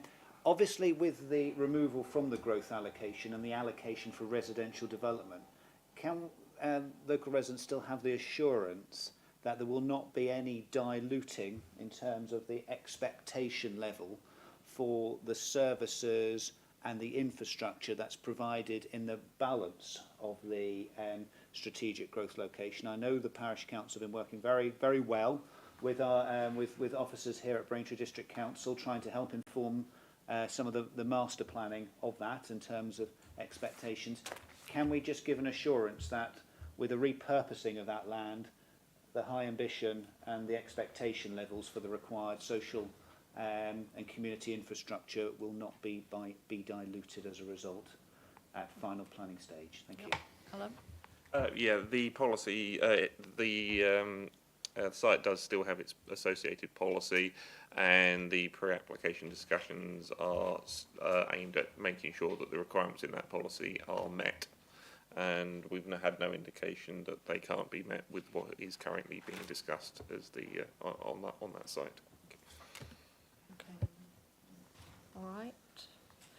So I think what we had better do is to take a separate vote, which we'll do first, on recommendations 12 and 13. I think we can do that together around the allocation of employment designation because there's a bit of diversity of views on that.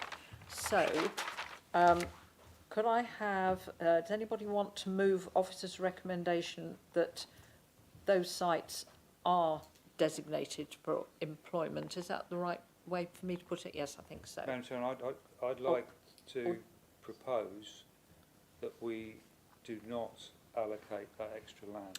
Right, okay. So I think we... Yes. I'd like to yep. do it, so just to test it, so Yes, we have a all separate right, vote. So forgive me, is that Councillor Abbott suggesting we separate the two then? Yes, absolutely, yeah, no, I totally support that. Right, so, right, so we're taking a vote on 13. Yes, okay. Which Councillor Abbott is suggesting we do not. Sorry, 13 is, sorry, 12 is do not then, would be do not allocate, and 13, do you want me to clarify? Yes. because I'm Apologies, thank you, confused. Chair. So 12 is basically the allocation of the new bit of land that you saw on screen. So if it was an alternative, it would be to not allocate BLAN 2017. And then recommendation 13 would stand as existing, which is to convert the existing car storage. Okay. Right, so recommendation 12, you are, Councillor Abbott, do not allocate. Right, so that's been moved by Councillor Abbott. Does that find a seconder, Councillor Ritchie? So can I have a show of hands on that, please? Okay, thank you. And again, Councillor Barker. Right, that's carried. So then we need to do recommendation 13. Sarah, just remind me the wording on this. So this is to... Which is to convert the existing Convert the employment existing area employment. into Right, okay. LPP2 employment So would area. anybody like to move? So, right, Councillor Abbott, Councillor Ritchie seconding. Can I have a show of hands on that one, please? Right, that's unanimous. Thank you. Good. Right, and now the rest, can we take on block, do we think? Do you want me to clarify a couple of changes? Yes. Just, I know there were a couple of things we needed. If I can just take you through a couple of changes. So recommendation 8 was BLAN 2024. The number was wrong. Yep.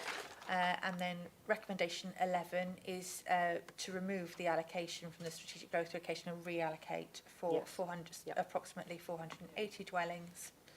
And that was I think that's all. Yeah, good. All right, so can I have a... Councillor Bowles-Flint, seconded Councillor Butland. Show of hands, please. Thank you, members. Good. That is that. Now, move on to agenda item 10, which is to look at the draft allocations for Bradwell, which I think, Katerina? No? Yes? Gary?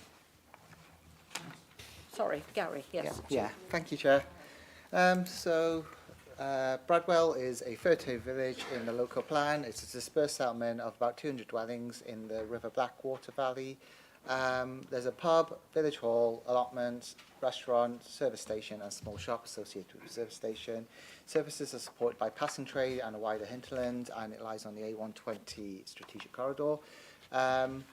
There is actually a good bus service provided by the X20 Express bus, which is 1 per hour with 30-minute frequency at peak times, 24 hours a day.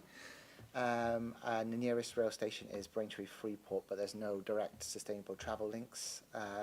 The main town of Braintree provides most day-to-day services and facilities. That's about 3 or 4 kilometres away. But again, no sustainable movement access to the town. There's possible opportunity that we could improve sustainable movement corridors with strategic growth that will be looked at a later stage.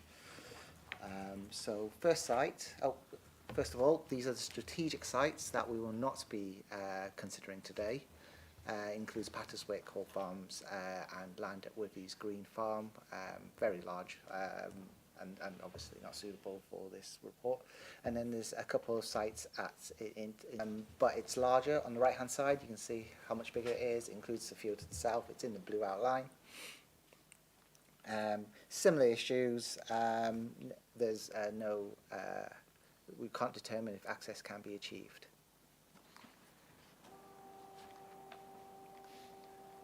2047 is Land at Church Road. This is for 20 dwellings fronting onto the A120 directly. It's east of Church Road, and it's unclear how the layout of the development and extension. This can't be right. Oh, this is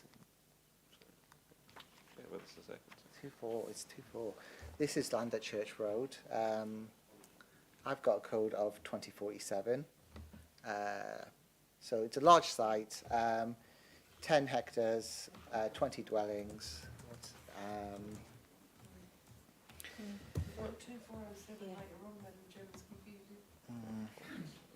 Yes, we have. Is the PowerPoint incorrect hang then? on. Yeah, it might be the PowerPoint's gone wrong. Okie doke. Let's go.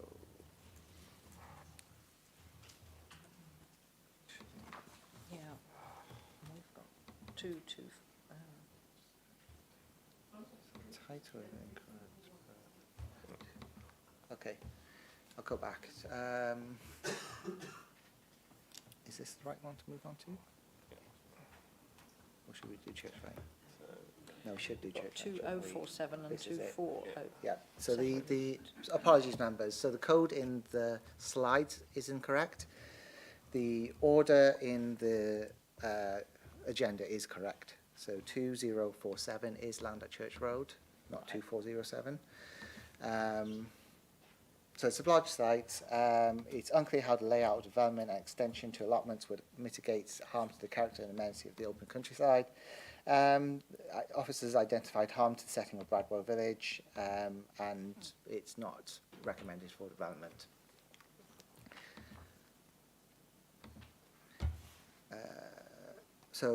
Brad 2048 is another proposal for Rectory Meadow, but this time it's the original two planning applications.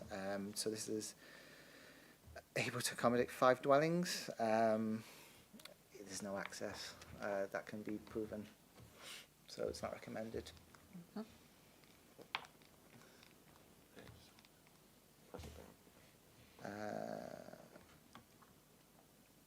I have to go to land west of Bridge Hall. No, that's correct. Okay. Land west of Bridge Hall, Hollies Road. This is south, is it? Yeah. Where's west then? I don't believe we have a west in the slides. I can, or is it the earlier one? It's this one, isn't it? This one is land west of Bridge Hall Barn, and should be given the code 2407. It can accommodate 15 dwellings. It's the one next to the A12. Let me catch up on my notes.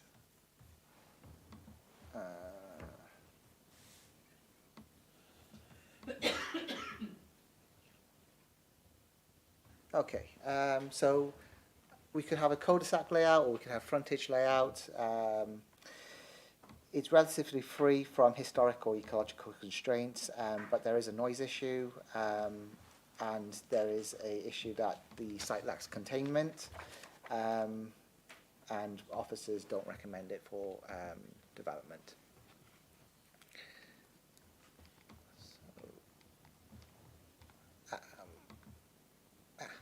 2408, so recommendation 6, land south of Bridge Hall Barn. This can accommodate 90 dwellings. It's on greenfield land, currently used for equestrian purposes, and it's within the bounds of Bridge Hall Farm. But due to issues with access, harms identified in terms of character and landscape, particularly with users of the footpaths to the south, this site is not recommended for development. And I think That's it. Yeah. that's done. Yes. Yeah. And the final recommendation. And the final recommendation is to approve the insert map for Bradwell. Thank you, Chair. Thank you, Eric. Councillor Walsh. Thanks very much for the explanation. And I mean, this is within my ward. I know it very well. I didn't declare an interest because I had no part in the parish council's recommendations, but I think they're quite cogent, produced, I think, by Tony Dunn, the chair. And in summary, I would very strongly support the recommendations. That, you know, these proposals are either out with the development area, they were rejected by the inspector, given the neighbourhood plan and other factors, and they're outside development areas. And I'll be careful what I say now, but I'm not sure if it's this particular promoter or proposer for Rectory Meadow, but and this is a fact. Rectory Meadow is a private road, and a developer was threatening, actually said they were notified that they were going to take legal action against residents in Rectory Road for Rectory Meadow for not allowing access. So I think, and it's a small, relatively self-contained community. I think all of these proposals are inappropriate, and I hope we would be able to go along with officers and parish council recommendations. Thank you. Thank you, Councillor Walsh. No other comments. So would you like to move that, Councillor Walsh? So that is the recommendations that we approve the inset maps for public consultation, and the sites, as we've looked at, are not allocated. Does that find a seconder? Councillor Bowes-Flint. Can I please have a show of hands? Thank you, members. That's unanimous. Right. Okay. We move on to agenda item 11, which is the draft allocations for Bulmer and Bulmer Tie. And this is with Katerina. Yep. Thank you. Thank you, Chair. Bulmer is classified as a third-tier village made up of small hamlets, including Bulmer Street and Bulmer Tie. The parish is set within the Dedham Vale and Stour Valley project area, a valued rural landscape. Key characteristics include limited local services and infrastructure, poor public transport connectivity, strong rural identity and setting. Many of the submitted sites are located in sensitive landscape zones, close to listed buildings and archaeological areas, affected by planning refusals, poor access and infrastructure gaps. As such, none of the 15 submitted sites are recommended for allocation. Bulmer Parish Council reviewed 5 key sites, Bulmer 2055 to 2059, and raised the following concerns: access issues and absence of footpaths, unsustainable reliance on motor vehicles, landscape and heritage sensitivity. Specific sites flagged due to safety, e.g. Bulm 2056, or backland development concerns as Bulm 2055. The 15 sites that were submitted in and around Bulmer, all located on greenfield land. Proposed uses include general housing, mixed tenure and self-built. Each site was assessed on planning history, environmental constraints, infrastructure and access, and landscape impact. If we go on sites. Oh, yes, before that, sorry, yes. I need to correct a paragraph on the agenda. It's, excuse me. Yes. Is number 38, number of sites submitted in response to call for sites in Bulmer and Bulmer Tie. A total of 15 sites were submitted. Of these, 2 sites were proposed for self and custom built, 3 were submitted for housing, and 10 were proposed for housing, affordable housing, or self and custom housing.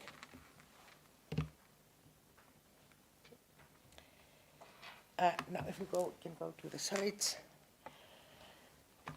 Bulm 2055, adjacent to Creeks Farm, adjacent to a listed building, limited scope and access constraints. Balm 2056. The bungalow, Balmer Thai. Yeah, that's right. Yes. Yeah, that's right. Brownfield but shared access and prior refusal in 2015 undermines suitability. Balm 2057, the odd piggeries. Yes. Piggeries. Heritage proximity and poor access outweigh its custom-built potential.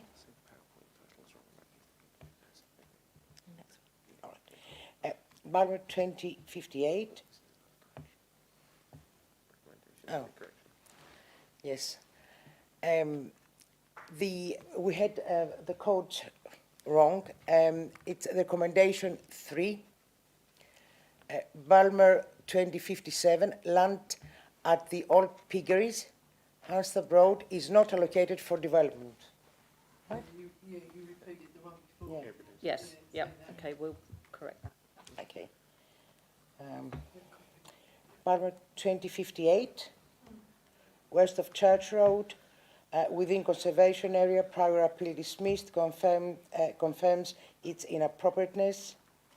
Balmer 2059, adjacent to Rice Lane, multiple planning refusals and poor accessibility. Balm 2060 and 2061, Finch Hill and Kitchen Hill, mixed tenure proposed but constrained by environmental designations and visual impact. Balm 2062, Kitchen Hill West, large scale, 5.13 hectares, archaeological site, past appeal dismissed, landfill nearby.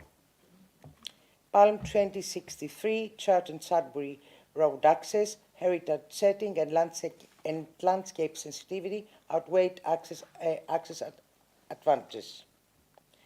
Balm 2064 to 2066, around Balmer, various visually sensitive greenfield land with no infrastructure improvements planned. Balmer 2067 to 2069, Church Road cluster, flat undeveloped rural land, environmental access constraint receipts, cumulative impact on scale is disproportionate to Balmer's character and infrastructure. All 15 sites, Balmer 2055 through Balm 2069, are not recommended for development allocation due to high environmental and visual sensitivity, poor access and lack of public infrastructure, and sustainable growth potential for a third-tier village. A detailed analytical explanation of these recommendations can be found in paragraphs 311 to 355 on pages 68 to 72 of the document. Thank you. Thank you very much, Katerina. Right, members, anybody wish... Sorry, I haven't got my microphone on. Anybody wish to comment? Councillor Bowes-Flint. Just only consider the size of Bulmer. It seems to be very popular with proposals for development. But I would move officers' recommendation, Chairman, if there's no other comments. Thank you. Thank you. The seconder, Councillor Parker. Show of hands, please. Thank you, members. That's good. Yes, I thought over 500 homes seemed a lot for a very small place. Right, thank you, members. So we covered agenda item 12, viewers, at the start of the meeting, so we'll go on to item 13, draft allocations for Castle Hedingham, and this is Katerina again. Thank you. Castle Hedingham is a historic village, a 30-year village in the Hedingham ward, and home to Hedingham Castle, one of England's best preserved Norman keeps.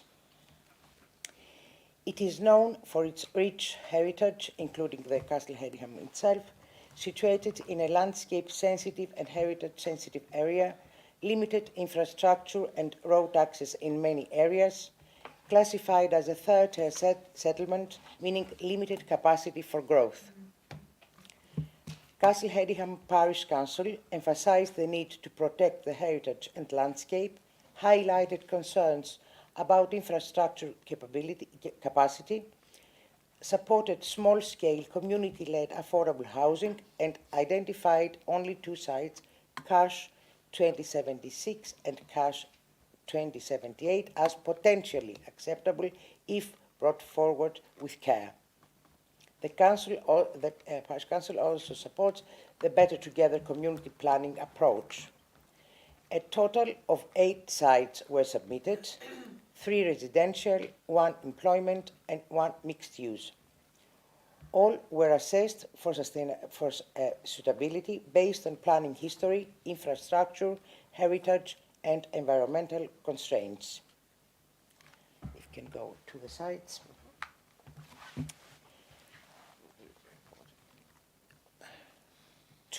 Cash 2072 Rushley Green, 1.8 hectares, isolated, lacks sewerage and transport access.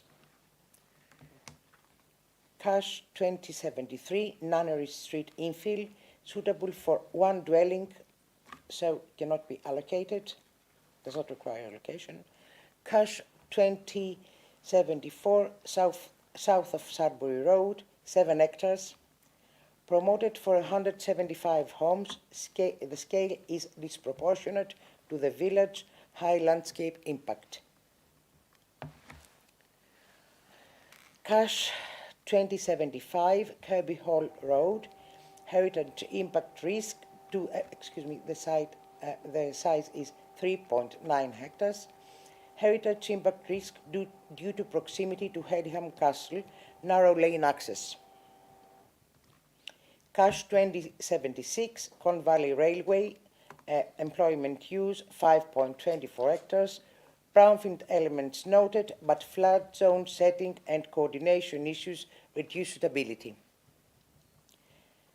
Cash 2077 Queen Street, 9 hectares, mixed use with 225 homes proposed, scale and infrastructure demand exceed village capacity. Cash 2078 former public house, Crouch Green, brownfield potentially appropriate as windfall, 9 dwellings, but too small for allocation. And Cash 2079, behind Memories, it's behind the previous site, Crouch Green, 2.24 hectares, flood risk, heritage adjacency, and visual sensitivity all weighed heavily against allocation.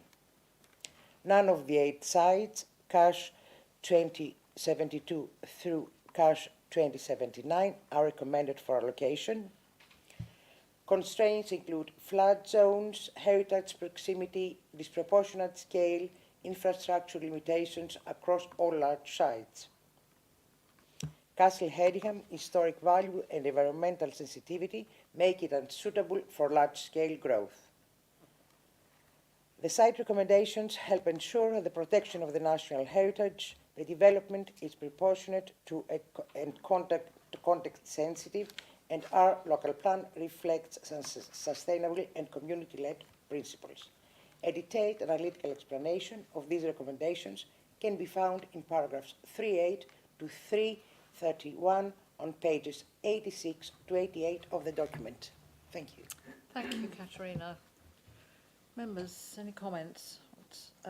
As with the previous one we discussed, it's a fairly extraordinarily high number of dwellings suggested for a very small village. No? Right, Councillor Parker. Oh, right, yeah. Well, I was just going to agree with the officer's recommendations. I think the only one that's suitable, but as said, to come forward with as a windfall site is 2078, but which is the brownfield site. But I would happily move officer's recommendation. Thank you. Councillor Bowles, happy to second. A show of hands, please, members. Thank you. That's unanimous. Good. Right, well done. Agenda item 14, draft allocations for Colnengain. Katerina. Colnengain is a 30-year village in the Coles ward, known for its historic rural character, dispersed settlement pattern, and limited infrastructure and services. The village is set within the attractive countryside location, with development constrained by landscape sensitivity, flood risk and infrastructure limitations, especially regarding transport and drainage. 2 sites were submitted. Call 2099, proposed for residential development, and Call 2100, proposed for employment use. These were assessed for suitability with Call 2100 deferred for review under the Council's Strategic Growth Locations process. Call again, Parish Council emphasised on the need to preserve community space, protection of the village's scale and identity, and suggested tree planting on sleeper and suitable land for future public use. The site Call 2099, Pedmarsh Road, the size is 9.46 hectares, promoted for about 95 dwellings. The landscape is south sloping farmland with hedgerow boundaries and a public right-of-way. Access via Pedmarsh Road and narrow rural lane with limited alternative access from Church Street. The site is in full ownership, lies within flood zone 1 and offers affordable housing potential, but the scale of the development is incompatible with the village's role as a third-tier settlement. Irreversible impact on Colney rural character, pressure on local infrastructure and services, unsafe and constrained road access. Call 2099 is not allocated for development. Call 2100 is a Bluebridge Industrial Estate East. Size is 12 hectares, flat agricultural land bordered by public rights of way, located adjacent to an existing employment area. The site is recommended for defer for assessment under Braintree's District Strategic Growth Locations Review. A detailed and analytical explanation of these recommendations can be found in paragraphs 37 to 316 on pages 95 to 96 of the document. Thank you. Thank you, Katerina. Councillor Bowes-Flint. Madam Chairman, on the previous slide, the spelling was completely wrong of Cone. I don't know where Colin is, but I do know where Cone is. Just, can we at least get that right? Thank you. Yes, I'm sure we can. Any other comments, members? Councillor Finken. Yes, support deferral of the second application, but we need to bear in mind that it is possibly part of the route for the cycle route between House of Knowles Cone, and that needs to be given full consideration in any proposals that come forward. Also, of course, it will be effectively part of Halstead, although it's being put forward for Conengane. So I'm sure Halstead Town Council would want it to be brought into the boundary of Halstead. Sure they would. Yes, that's a fair point about the cycle route. We'll bear that in mind. Okay, right. Other than that, thank you, Councillor Flint. Councillor Walsh seconding. Show of hands, please, members. Thank you, Councillor. Thank you. That was unanimous.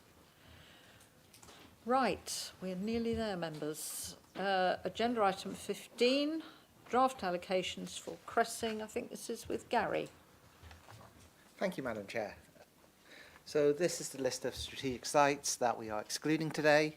There are quite a substantial number of them. I don't think I need to go through any one individually. They are largely towards the north of Cressing. So Cressing, I'll do them separately, I guess. Cressing Tie Green is a second-tier village with some local services available, such as a petrol station, shop and primary school, as well as a rail station crossing. Cressing station. Cressing is a third-tier village with a limited selection of services and facilities. Higher order services such as secondary education, healthcare and superstores are all located at Braintree Town within about 3 kilometres. These can be reached by short train or bus ride, but sustainable movement can be unattractive as the B1018 and Millennium Way is the main thoroughfare into Braintree Town, and these are affected by noise. The B1018 is below standard for footpaths and lacks a segregated cycleway. Cressing Station provides rail connection to Whittam and Braintree and London and beyond. The villages are also on the 38 bus travel corridor with services every 30 minutes throughout the day. These services grant the villages a reasonable choice of sustainable travel with short journey times to higher order settlements. Congestion issues do persist on roads east of Braintree, particularly in relation to Galleys Corner. I am going to go into an area that was missed on the report, if that's okay. So in terms of the net number of dwellings that were completed or permitted in the parish since 2017, that now stands at 728 dwellings. But the 2021 local plan allocated only one site, that was Apple Tree Farm, for 78 dwellings, and that's partly completed, I believe.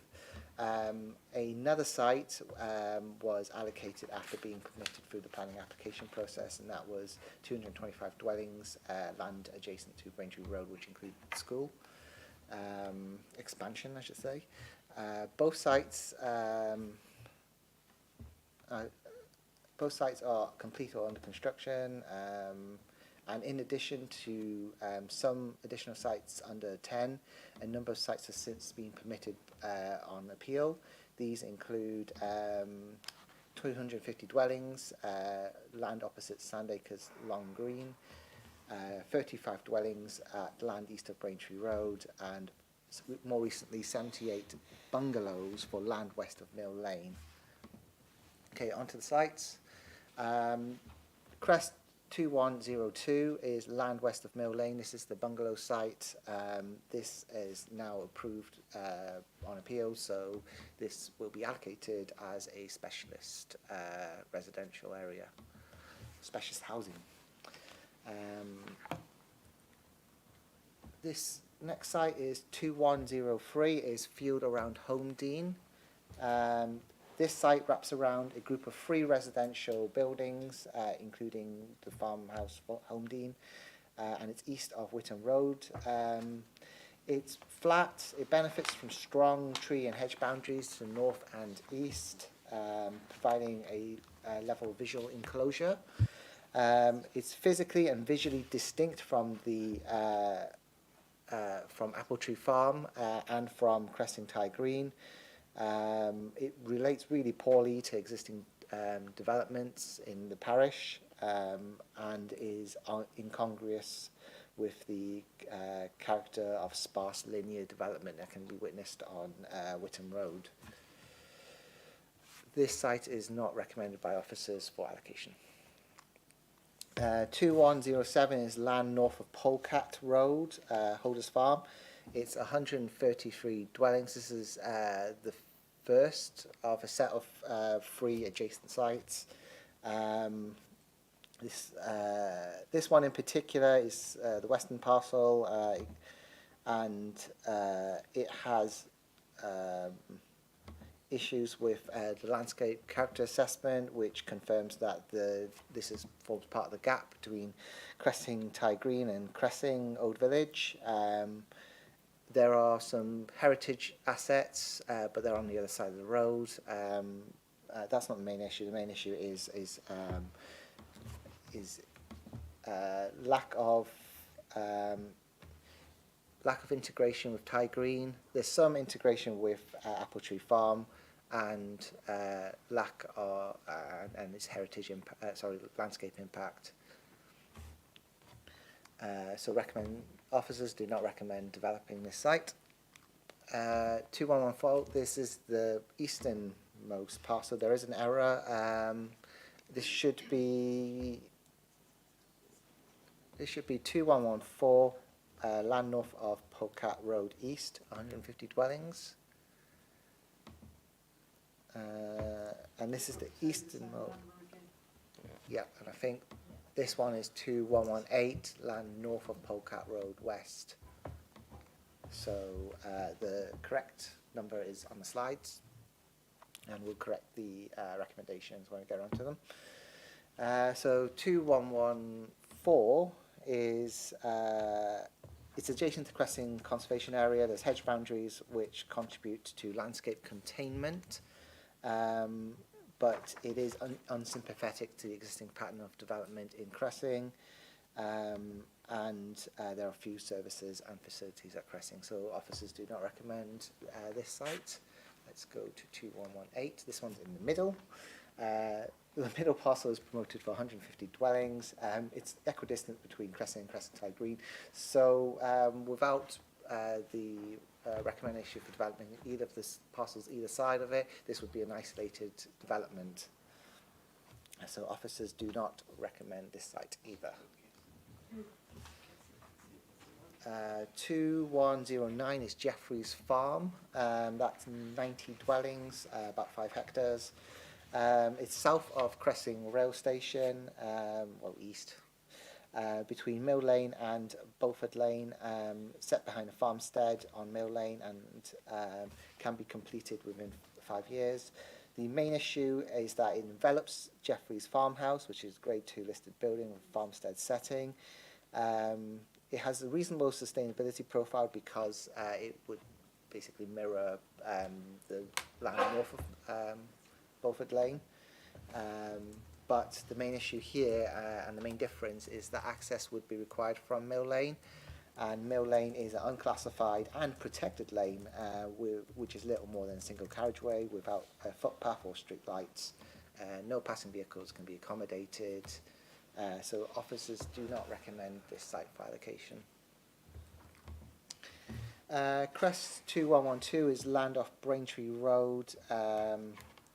It's about 20 hectares. It can accommodate 350 dwellings.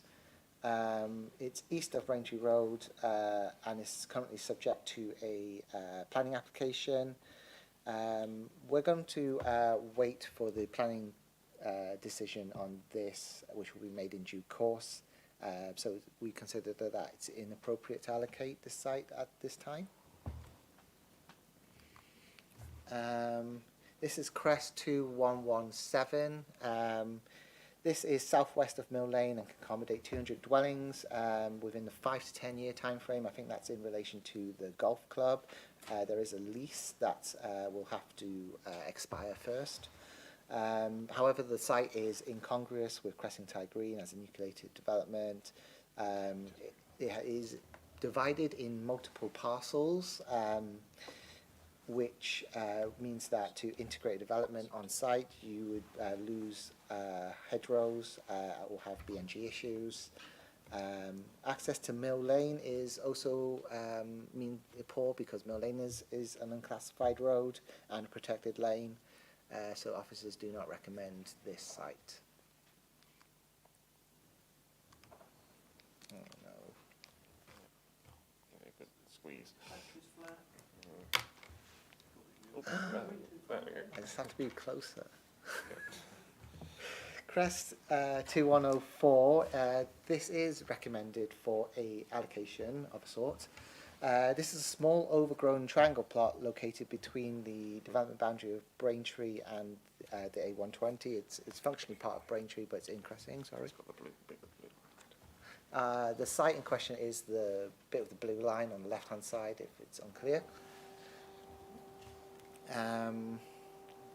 I think it's because it overlaps with a site that's proposed as a strategic allocation, a strategic growth location.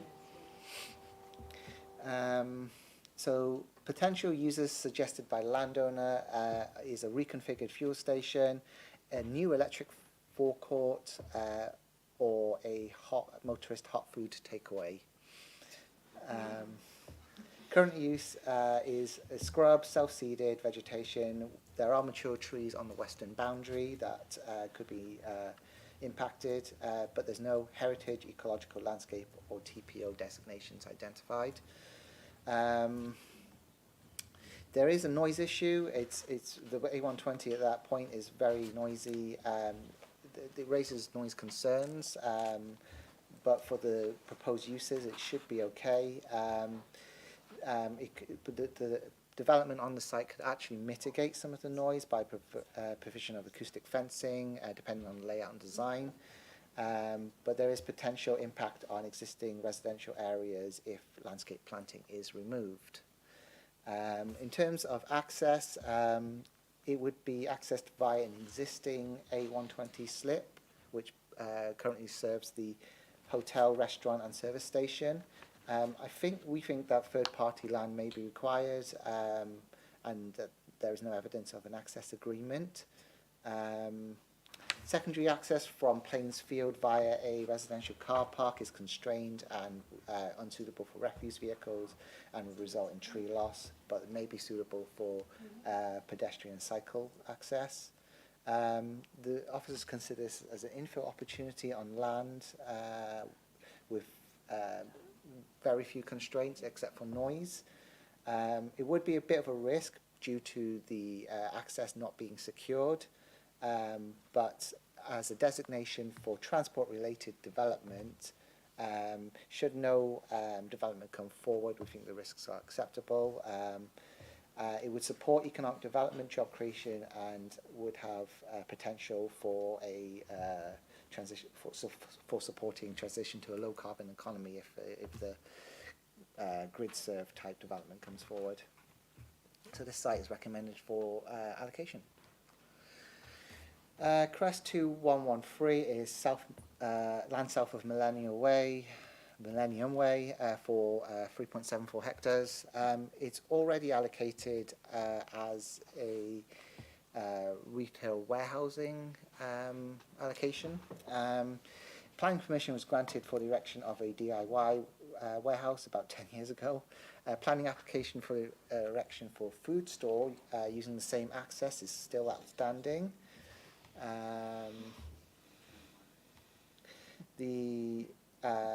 Both proposals have effectively stalled.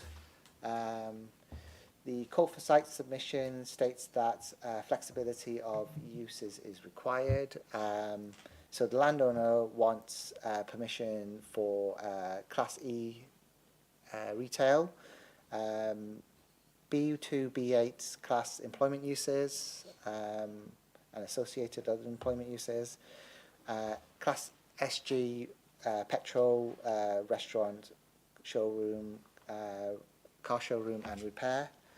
And they also request that the local plan confirms that the site is exempt from impact assessment and sequential test. Officers do not recommend that the exemption is carried because it's a DM issue. And officers also do not recommend that the site is allocated as employment. This is because development at this location would be speculative and would be isolated from other employment clusters. But officers do recommend that the land is allocated as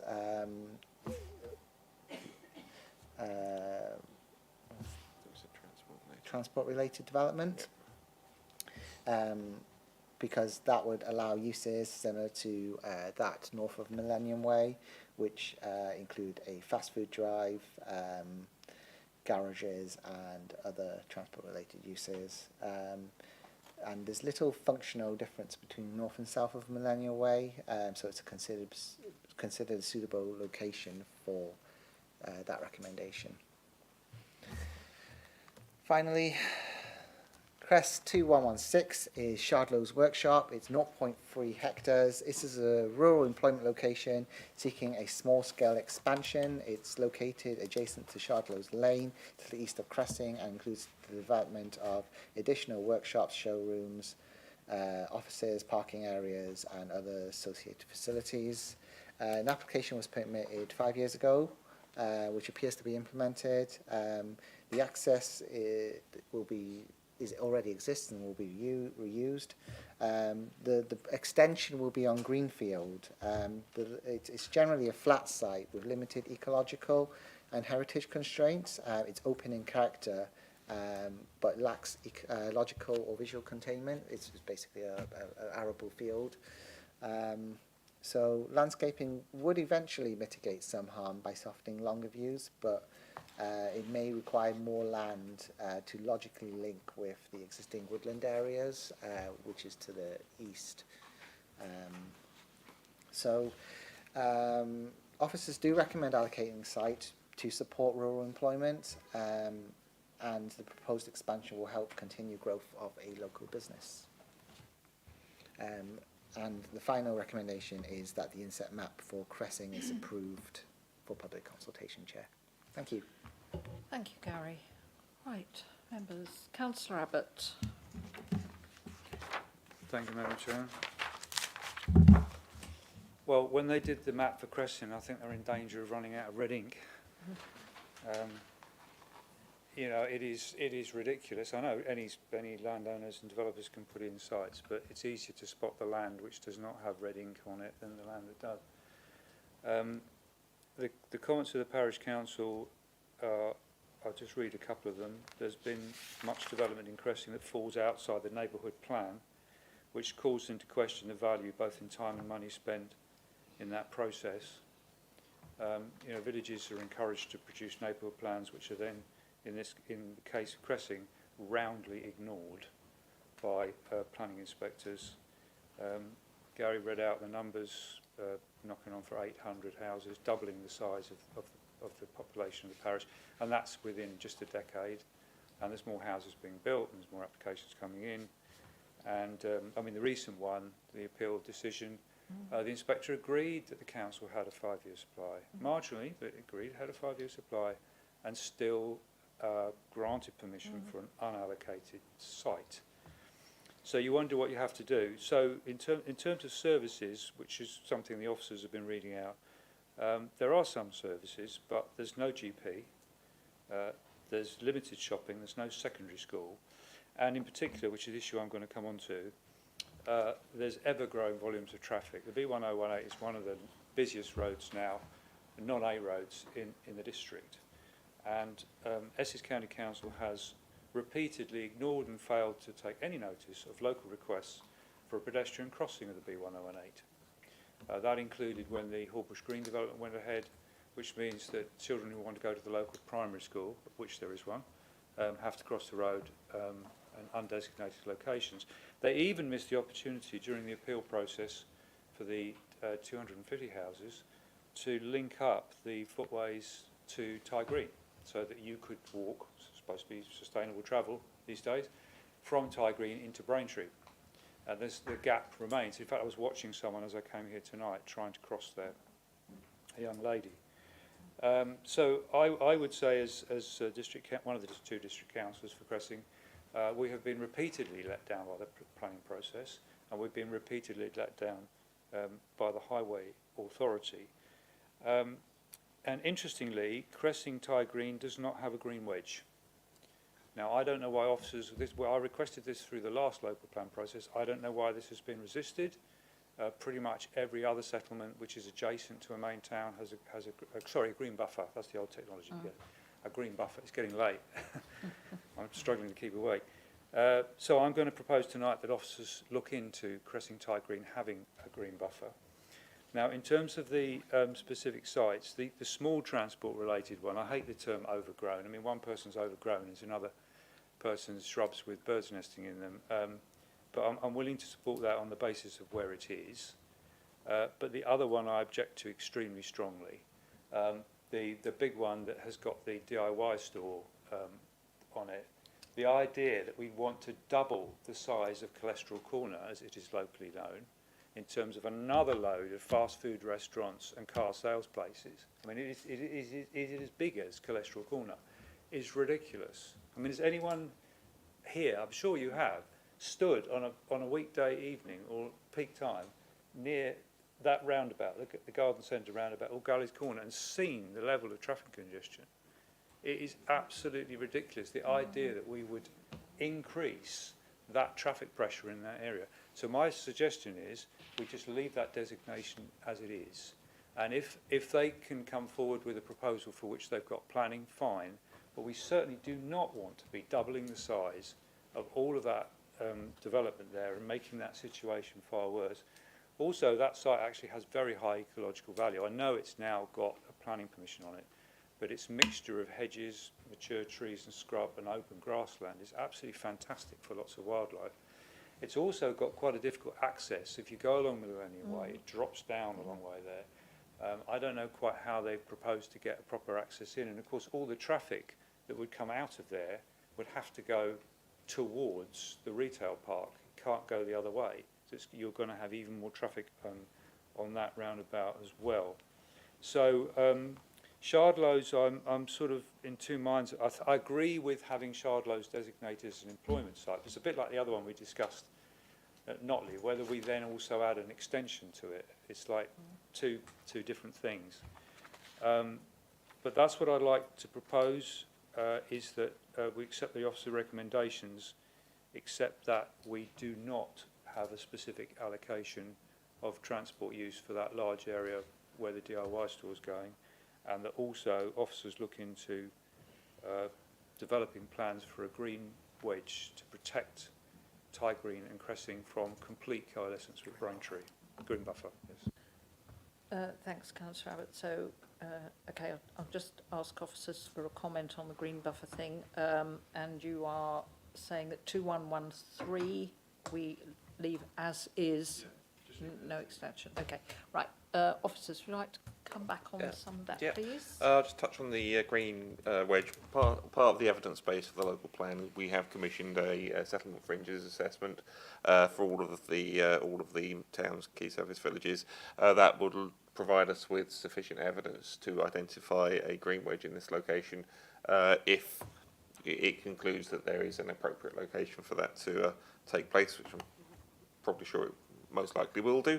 And on the transport related policy area south of Millennium Way, it does have the permission for the retail warehousing use. It was a long time ago, however that permission is still extant.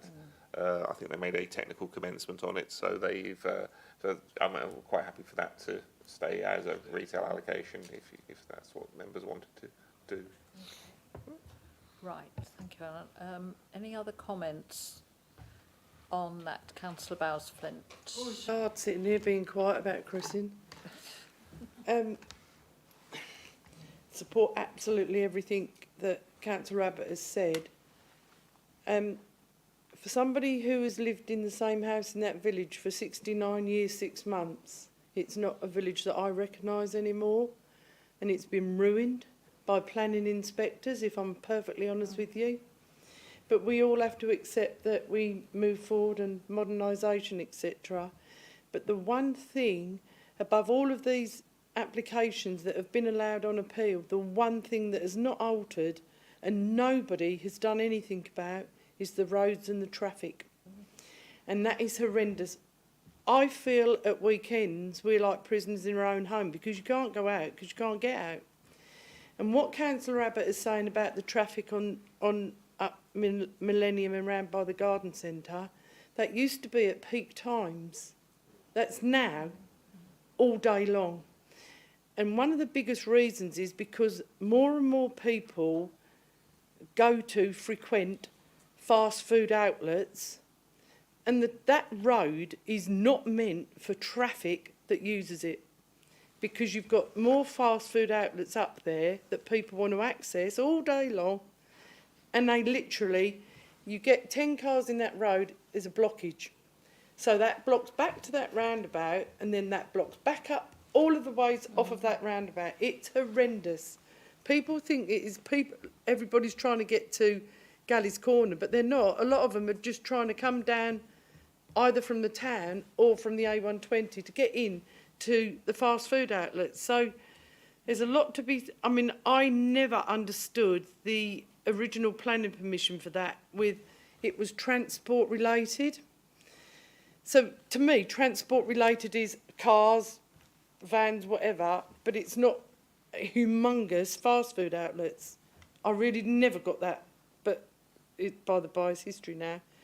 but I would support everything he says, and I support that site also staying as it is, because it's absolutely crazy, absolutely crazy.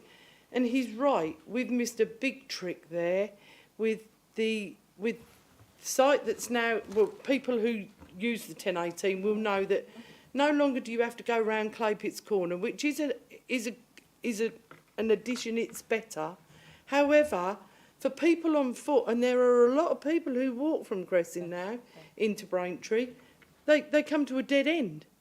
And when they've got pushchairs and young children, you do literally take your life in your own hands, along with the parents who are having to cross the 1018 from the village at the top of the road. I mean, it's bad enough trying to get out of Polecat Road in a car, let alone with the young children trying to cross the road. So we certainly haven't helped ourselves and done anything about that, that's for sure. But I support everything he says, because it's just so sad that the village has turned into what it is. Thank you. Sorry. No, that's all right. That's all right, Councillor Bowles-Flint, that's fine.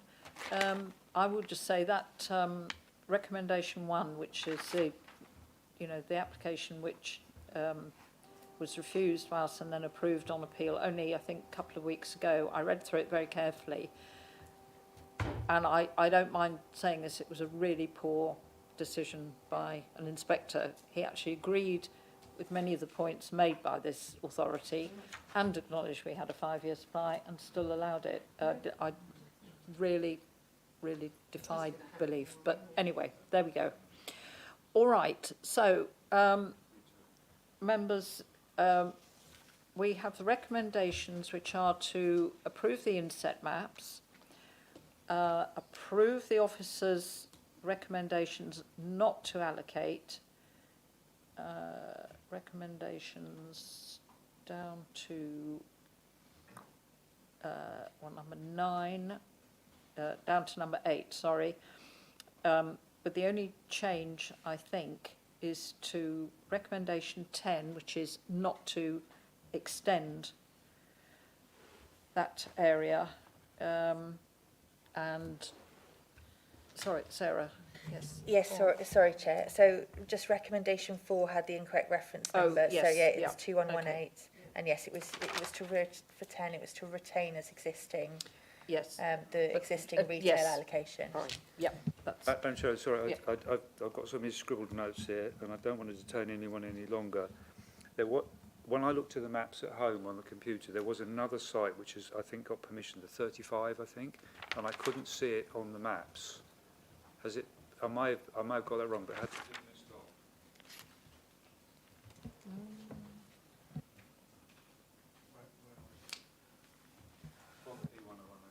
Yes, it's not far from where the village, isn't it? Yeah. Yeah. Opposite the junction in the right. Yeah, that's right.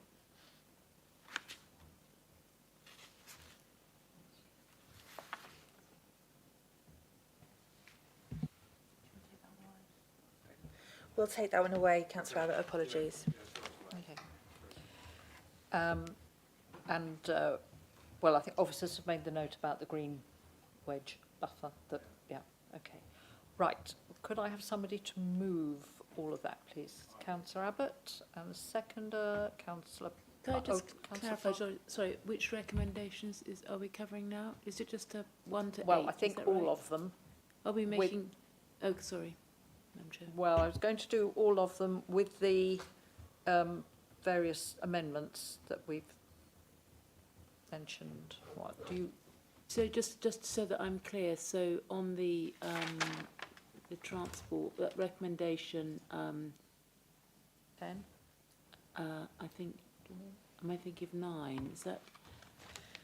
Oh no, sorry. Maybe recommendation 10. Sorry, yeah, recommendation 10. Yes. So the proposal is that is just to retain. retain existing. Okay. Yep. Thank you. Okay, right. If you're happy with that, are you happy to second? Yep. And can I have a show of hands then, please? Thank you, members. That's unanimous. Well done. That brings us to the end of the agenda because we have no urgent business. So I close the meeting at it's about 4 minutes past 10. Thank you very much, members. That was a long session, and thank you very much, officers. It's the longest so far, but not going to be the first of the longest.